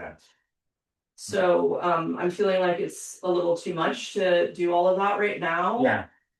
What's December's agenda? Like, I'm serious, like, yeah. like if we've got an agenda like this in December too. No, but I do think that a huge part of it was basically the tree item to begin with, like that we spent a lot of time on that. So it's just like, once you go through all of that, then to do this. I'm not arguing, it was a genuine question, like if we have a bunch of other big stuff that's coming up in December, Kevin will be gone. So, you know, if there's an urgent need to get through his them. comments, yes, right? You'll be on Zoom. Yeah, I'll be on Zoom. that'd be good. All right, well, we gotta get through this. I mean, we don't have to bring this back in December even. Right. Like it's just something that can be. Depending on how the agenda works out, you might take it to January even. Yes. Yeah. Okay. What about We 11? do need to talk about the bike path committee. Yeah, we do need to do that. Okay, let's do it right now. Proposal to rename the committee, just delete that. So what are we doing? Oh, I so move. Well, I mean, in your memo for number 10, the previous item, you do make a recommendation about that splitting off into two committees. Yeah. Is that, What is that? Yeah. Sorry. oh, sorry, that is The the acronym. eucalyptus project, that's the. No, but what's the acronym? Bolinas Eucalyptus Project. Sorry. Eucalyptus. So, well, it sounds like Yeah, some members of that still want to have that on there, but I guess we are respecting their request to remove the name, so let's do that. I'm fine with that. yeah.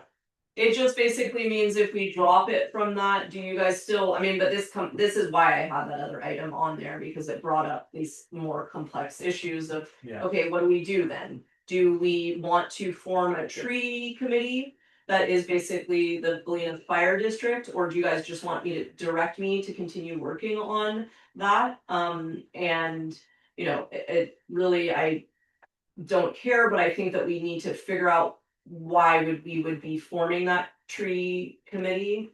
And whether it's doing more harm than good. yeah, I don't think we do need a committee for that. I think that basically you're just carrying the baton and keep working.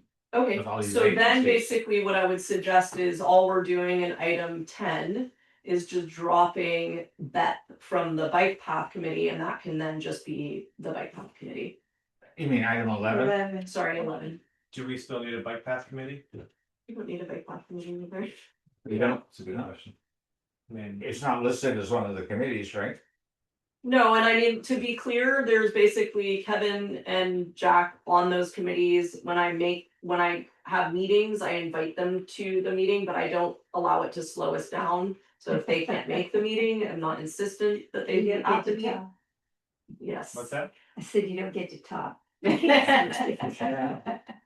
All right, so do we need even a motion then? Because it's really not a formal committee in any respect. Doesn't show up on the agenda ever as a committee. Which one? The bike path? Well, I guess it shows up as an ad hoc, so it's no longer gonna be an ad hoc committee. Well, you guys could strike that and basically dissolve, like, you know, because essentially this is two committees that's been compressed into one. And Right, so we'd be getting rid of the Beth. If we just do that, then I think like the effect is basically, okay, now we have a bike path committee. right. But if okay. you guys wanna just strike the entire thing and basically get rid of both committees, and I'll just kind of continue on as I am. Which is basically, obviously I can inform the board and do inform the board along the way of what's going on with those two projects. Well, the agenda item itself is a proposal to rename the committee, and I think what you're really suggesting is why don't we just abolish it as a committee and just let you carry the ball on the eucalyptus project And the bike path project. and the bike path, right? It's two of the things that you do. But where else is it being referenced that we had two people in opposing whether it should stay on? or Well, should I stay think off? we had Howard who getting thought on. that he was, I think John is the one who asked us to Strike it. strike it.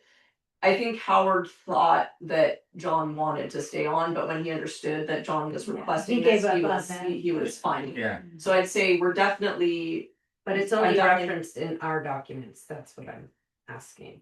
As It's far not as that- in yeah, their no, it's not in documents. theirs or anything. Okay. And the reason they got conflated to begin with is basically, I was like, wait, let's pause the bike path until we see what's going on with the trees. Once we figured out that the trees it wasn't gonna happen easily, Yeah. then basically conflating the two has just created more confusion.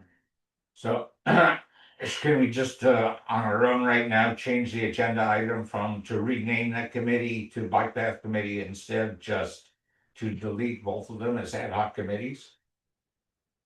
Or should we put it on the next agenda? Yeah, I think we put it on the next agenda because people that are interested in the bike path might be a little bit misled. Okay, yeah, If they're gonna be okay, all right, so upset. continue this to the next agenda. Yeah, well, let's remove Beth. let's do that because they asked us to do that. So Okay. now it will just be the bike path committee and then you guys, you can slowly kill the bike path. Okay. And I can not only say that it's shelved, but I can say it's been delimited. Okay. And it's gone deep into administrative action. Yes. No longer needs consultation at this point. All right, got a motion. I move that we change the name to Bike Path Committee. Good. Second, Second. all in favor? Aye. All right. Okay. Onward. I just, sorry, this may not be the best place to bring this up, but I just wanted to mention, for the next agenda, and I'm not sure. Well, I have two separate things. One, County Wharf Road, they, has there been any word on? I that? haven't, and I thought that they would be doing it this fall based on what they were. Right, and then Same. they just updated the red tag and is it a green tag? On the red house and on the barge. And the guy who came around and posted the tags said because they had been just, lost their, from their coloring, whatever, they faded, right? Okay. So then somebody took them down because you couldn't read them anymore, so somebody came around and posted them again, saying the county's about to start their work. Oh, okay. I will reach out to DPW and find out where that all stands. Okay. I thought it was gonna be done like, last month, basically, was kind of, I mean, even before that, right? It Right. was like, they were aiming for October. Yeah. And then you're mentioning the parking committee's having their last meeting. Belle, did I miss that meeting? No, I think it was decided for December 9th. Thank you. Yeah. At 5 o'clock or something like that. Or so I can look back. I'll resend you the info. Yeah, I was trying to look at my phone. Thank you. Yeah. No, you're good. Moving on to item 12. Establish a formal process for the board of directors to conduct the general manager's annual performance evaluation. Yes, okay, so basically, we're going through performance evaluations as a staff. This is something that I'm supposed to be doing annually. You can see I included language from our, or like what it was called, personnel handbook or whatever. And it's something that I haven't done yet. I mean, I honestly didn't feel comfortable until this point in time to actually evaluate, the other employees. So, but I've gotten to that point where I developed what our, our internal policy, our, what do you call it, like, sorry, my brain is not working anymore, but our employee evaluation forms, and it's like a self-evaluation form, blah, blah, blah. So, but that got me thinking about the board's role in performing a performance evaluation on me. So basically what I brought forward here, none of this needs to be decided tonight, but I just wanted to bring it forward as, okay, this is what the old evaluation forms look like. I'm not sure to what extent every year there was an evaluation of the general manager by the board, but really it is a primary role that you guys have, and you should take that role pretty seriously.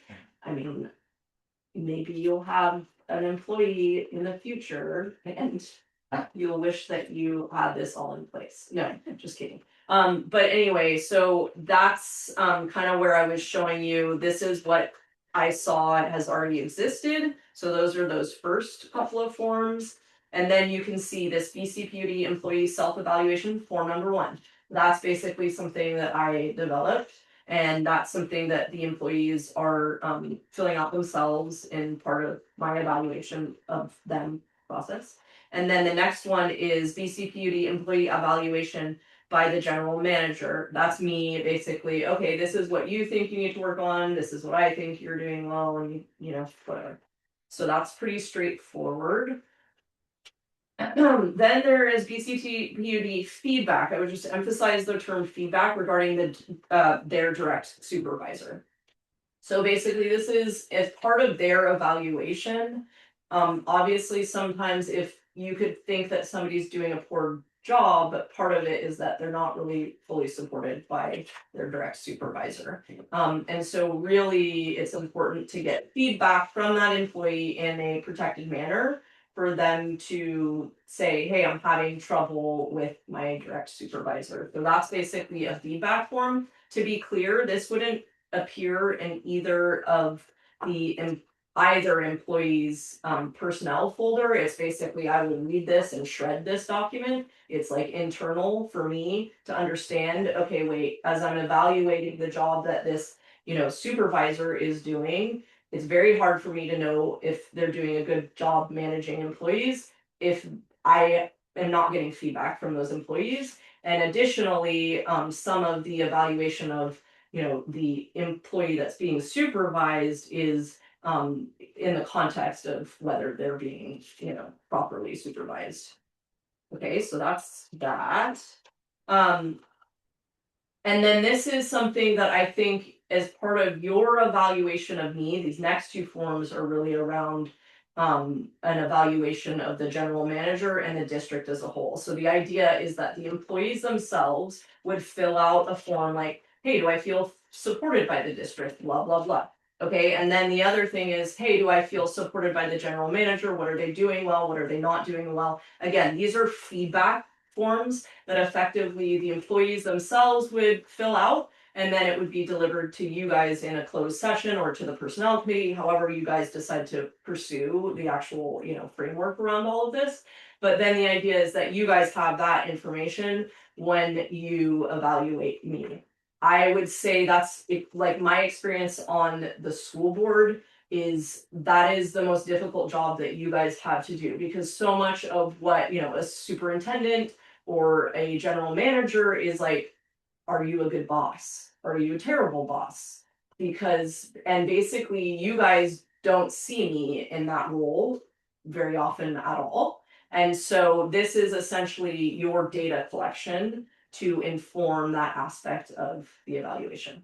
So anyway, so these are just pieces of paper at this point. What you guys need to do is figure out like, how do you actually want this evaluation to happen? If you look at our existing policy handbook, it is not very informative. So I would suggest that at a future meeting, not tonight, you guys start, you can start, maybe what I would suggest is now that you have these in hand, and it's basically, like I said, for your own data collection, you can suggest modifications to the questions.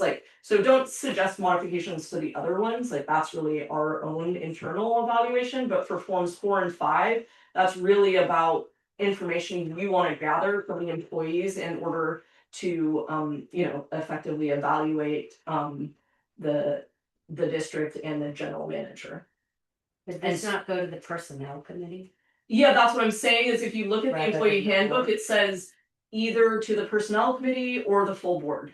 It gives you a ton of flexibility, I see. but what I would say is that you guys should get some structure around how you want this to happen. Why don't we put in an agenda item procedure for evaluations? Okay, And then off the top, I'm thinking the personnel committee should probably deal with the evaluations leading up to the general manager. Mhm. And then the board as a whole does the general manager's evaluation. And I'm just No, throwing it I out. would think that the general manager does all the employees. yes, No, she does the evaluations, but the evaluations can be reviewed by the personnel committee. oh, Yes. I think that you guys don't necessarily have to do that. I They think can. I would suggest if there's, issues or something like that Yeah, with an employee, then, but this is just part of their general annual evaluation. Yeah. No problems. This is just proactive. So Yeah. I wasn't envisioning that I was going to share these with the personnel committee. as needed. Okay. Yeah. I'm Only if you had an issue. yeah, okay. Otherwise, your evaluation is done by all of us, utilizing the forms that you've created, Yes. and would have to meet in a closed session of our own after we, Yeah, so Put them together. basically what I would suggest is if we bring these on either for December or even January, I'd say it's probably more appropriate. yeah. And then you guys can just look at the actual forms that I provide here. at that meeting, when it's on for the agenda, you can say, hey, I don't like this question, I want to add this question, whatever you guys want.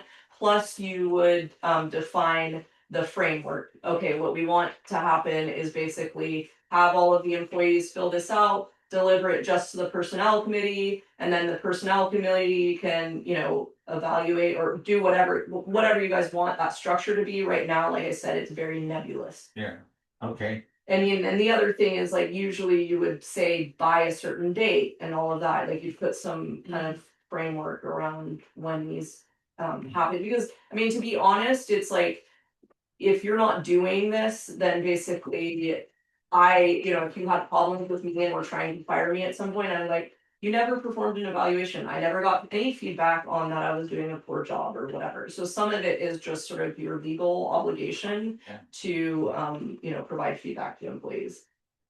Plus moral obligation. Yes, moral. I just want to say that I thought, looking over this firm's, you know, relatively quickly as they did, I thought they were really good. Yeah. All right, well, that's gonna take you down to the manager's update. It's all 9:15, so it's There's water, there's leaks. Yeah. That's good. I mean, I could do a quick summary. okay. That seems hard. Oh, look, my computer's dead. Just kidding. Nice. There's water out there. I just got water out of the sink. Yeah, sorry, we only have this sink. But it's beat that water. It's hard to get a large bottle there. Sorry, guys.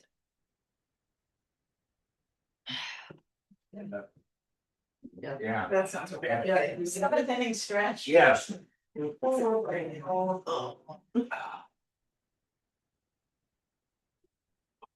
Yeah, am I gonna have to just make up the rest of it?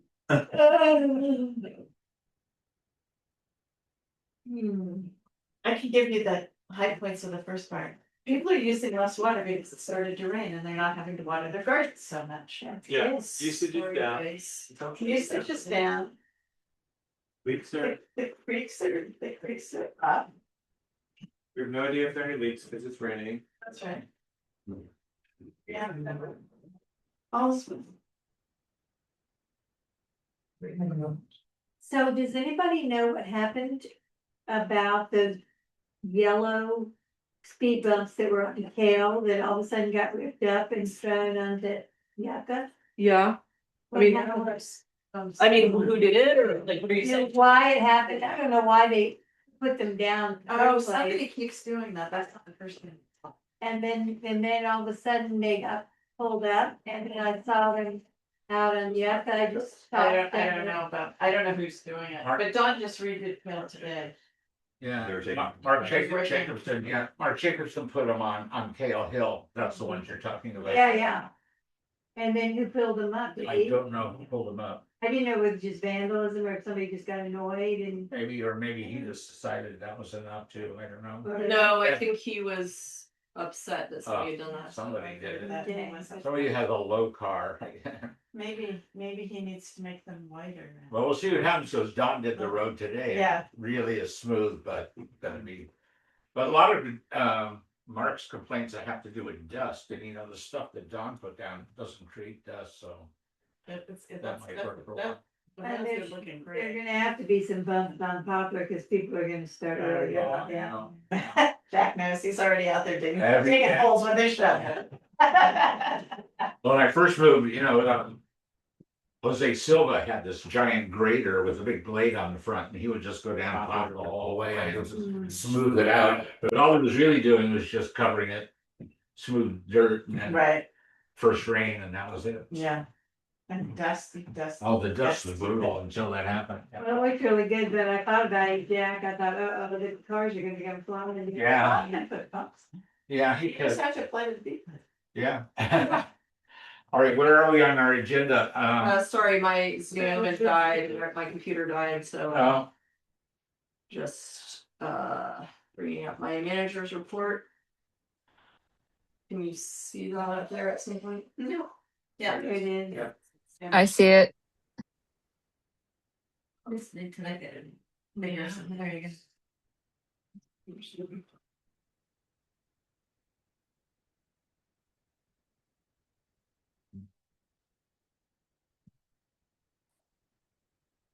Okay. So.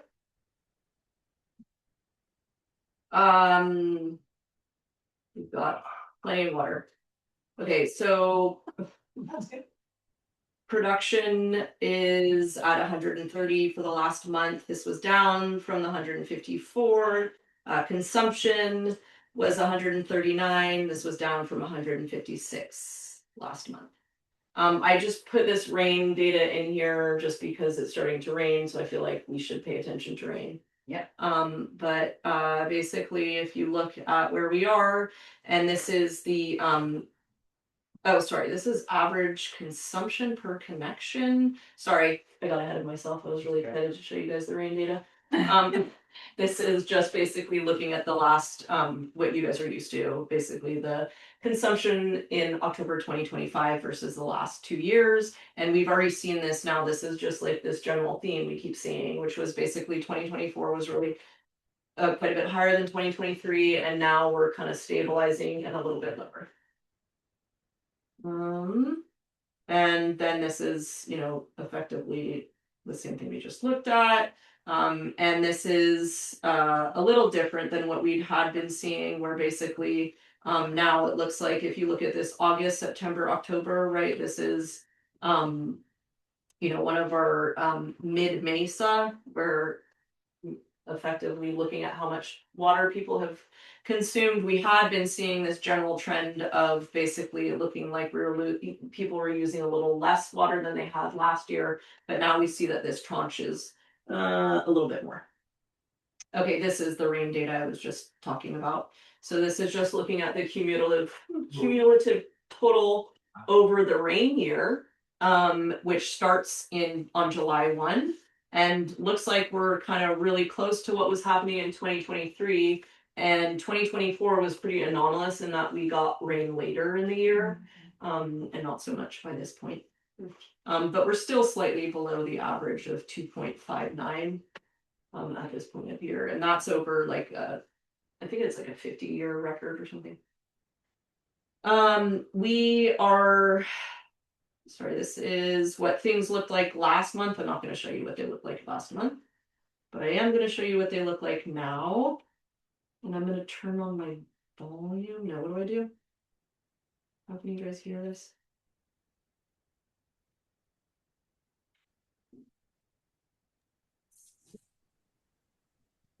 Yeah, it never works. It worked, well, we can hear.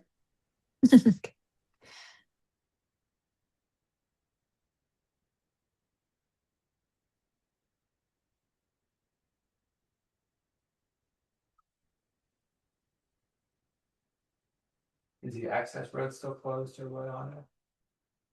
Part of the next part of Oh. Yes. Okay. So that's what they look like. So they look really pretty nice. I did want to show just this video right after the rain because it's just kind of exciting. I'm not worried about that.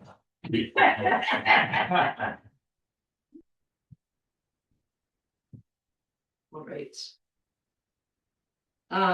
This is what the reservoirs look like right now. So the Azola is not going crazy yet. I mean, you can see a patch of it. It's obviously growing. And the reservoirs are not spilling or anything, but they're pretty full. That brings us to leaks. We've had several leaks over the last month since I last reported. We had this strange one that was right by the plant. It was right where we had just connected the new booster line. And it turned out that it was some kind of weird abandoned pipe from the plant that effectively, when Piazza reconnected that line, they thought that something was dead, which wasn't actually dead, which was connected. Anyways, it was just more like abandoned pipe, not well documented in any drawings, and just kind of a general theme of people kind of, you know, creating a bypass for a particular project and then not getting rid of that line, and us having, you know, Andrew talk to Billy, like nobody knew what this thing was, but we basically had to run all these tests and figured out that this vault would fill with water when we had the plant on. And it was, it looked like it was treated water that was ending up there. Anyways, we capped it, it's done, but it's just kind of like so annoying. And then I reported on this last time, but basically there was a leak in front of Smiley's, and so Piazza came in and fixed that leak. This leak was incredibly tiny. I don't even think you can see it in this picture, but like there's one video where it's just like, you know, and it was just super tiny, but and unfortunately in the pavement and in a very precarious, obvious and public spot. This is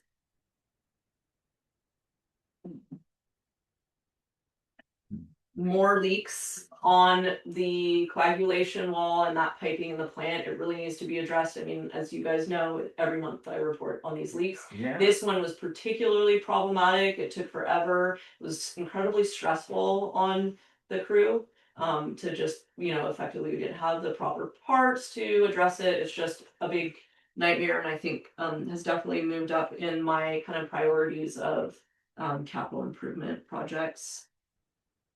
This is a leak that we discovered out by the Coast Guard station. Right now it's been kind of semi-repaired. It's producing very little water. So we're not that worried about it, but you can see there's this very weird like angling and stuff like that. And so we're kind of, and then the other thing that we discovered is that the service line goes through the Coast Guard, which obviously you can see it is like barbed wired fencing and stuff like that. So we're actually probably going to use this opportunity to put a meter here and be like, everything on that side of this fence, which obviously we can't even get into, is on you. So, and I think the other thing I'm considering is if this we fixed the 3-inch line, if this 2-inch line now becomes problematic, that primarily just serves the Coast Guard, we will effectively work with them to replace that entire line. But really, yeah, I think really we're just dealing with this one problematic portion, and this is an opportunity to not have a bunch of service line on their property that we can't connect to. I don't know if that made sense, but then we've had several leaks on Walnut and over a weekend, which was also very annoying and stressful and hard on the crew, because basically it was just one of those leaks where they would repair it and then immediately, and it was like the entire weekend. Good news though, the road has been repaired and apparently it went really well. And Don Murch helped with this. Yeah, everybody was very enthusiastic about the repair. It's held up post rains. It looks good. I'm hopeful that we don't need to do, at least not immediately, the whole culvert and that crazy permitting work that we were thinking we might have to do. And just a reminder, this is what it looked like before. Then just continuing to work and update you guys on the OPC grant, the Stinson Water Grant. This thing I told you about last time got delayed, so the surveyor was out there to sort of define where these lines were, but the actual CTV crew has not been out yet to image our lines. You're gonna image the whole system? Yeah. Yes. This is just our routine billing update. We're now up to 55 from 42 last month. Just encourage people to join. Also letting the public know they can always come into the office, and Annie is very helpful in signing people up. So if that's something that you would like to take advantage of, please do. Does it matter to you if we pay it online versus bringing money in? Not really. It's nice to not have to submit bills anymore. Even if somebody says, "Oh, I see my bill online and I'm going to pay it." Obviously we'd encourage people to just do the whole thing online, just because There's a fee, isn't there? there's a fee. That was the one thing I was like, well, my bill's like $1 and It's like $1.50 to. Yes. $1. Well, one thing that Annie has pointed out to people like in that same position is you can always just like front load your account and it will credit. So if you want to pay like $10 and then pay the, you know, $1.50 on that, then you don't have to pay your bill for a few months. Okay. So that's, I mean, I know that she's been saying that to people, so I'll just like parrot what she said. Yeah, Jenny, underline that in Yeah. your, sign up for automatic billing, because it would really help us. And it saves paper. Yes. Yeah. Okay, I'm gonna move on to garbage. I've reported on this, but we did have some meetings, so I just wanted to let people know. On October 6th, the BCPUD staff met with BCC staff, meaning Bolinas Community Center staff, and Recology staff for site visits at Worth and Brighton Beach entrances. This was basically to figure out where in, you know, theoretically we would want to put garbages and all of that. The other thing that BCPUD did was started to talk to Mesa Park about the possibility of actually having a dumpster down in near the Brighton Beach entrance. And the idea here is that that would be an entirely covered structure. The public would not be aware of this. It would not be like, you know, a magnet for people dumping stuff. So it's entirely closed. But it would also be close to where most of the trash that ends up in the dumpster is actually beach trash. So really what, if you see what happens is, and in talking to the Bolinas Community Center staff, is that they have very limited staff to deal with this trash. Those people, part of their job is basically collecting that trash, bringing it up to Mesa Park. So part of our idea is, okay, what if we built a structure down there, we actually moved the dumpster down there, and instead of having to like load it into your truck and all of that, you're basically just dumping it here too. It could also act as like a little concierge closet, you know, sorry, concierge, like Brooms. yes, yes, not like lip service. So anyway, so Theater tickets. so anyway, that's what we're talking to them about. And then effectively what I did was relay these kind of like conceptual drawings to a design team that is redoing all of Brighton in hopes that they can help us build that structure, figure out where the trash cans are, you know, build solid structures so the trashes are there. That would be on the Brighton side.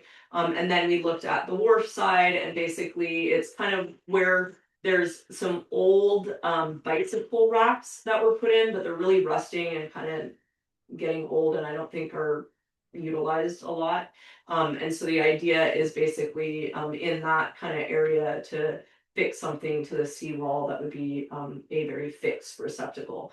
But what still needs to happen for all this is that we need to interface with DPW around, you know, basically putting things in the county right of way, and also with the fire district around making sure that we're not impinging on like those turnaround spots.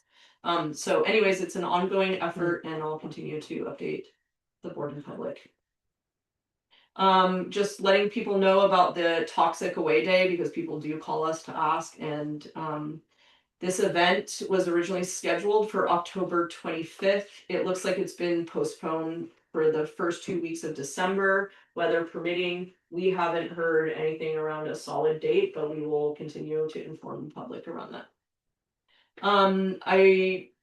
Last time I think Grace asked about Bill's Retreat, and so just pointing out that it did like get undermined by gophers last year, but in its place, these 2 saplings have sprouted up, and Evan has been tending those saplings and watering them.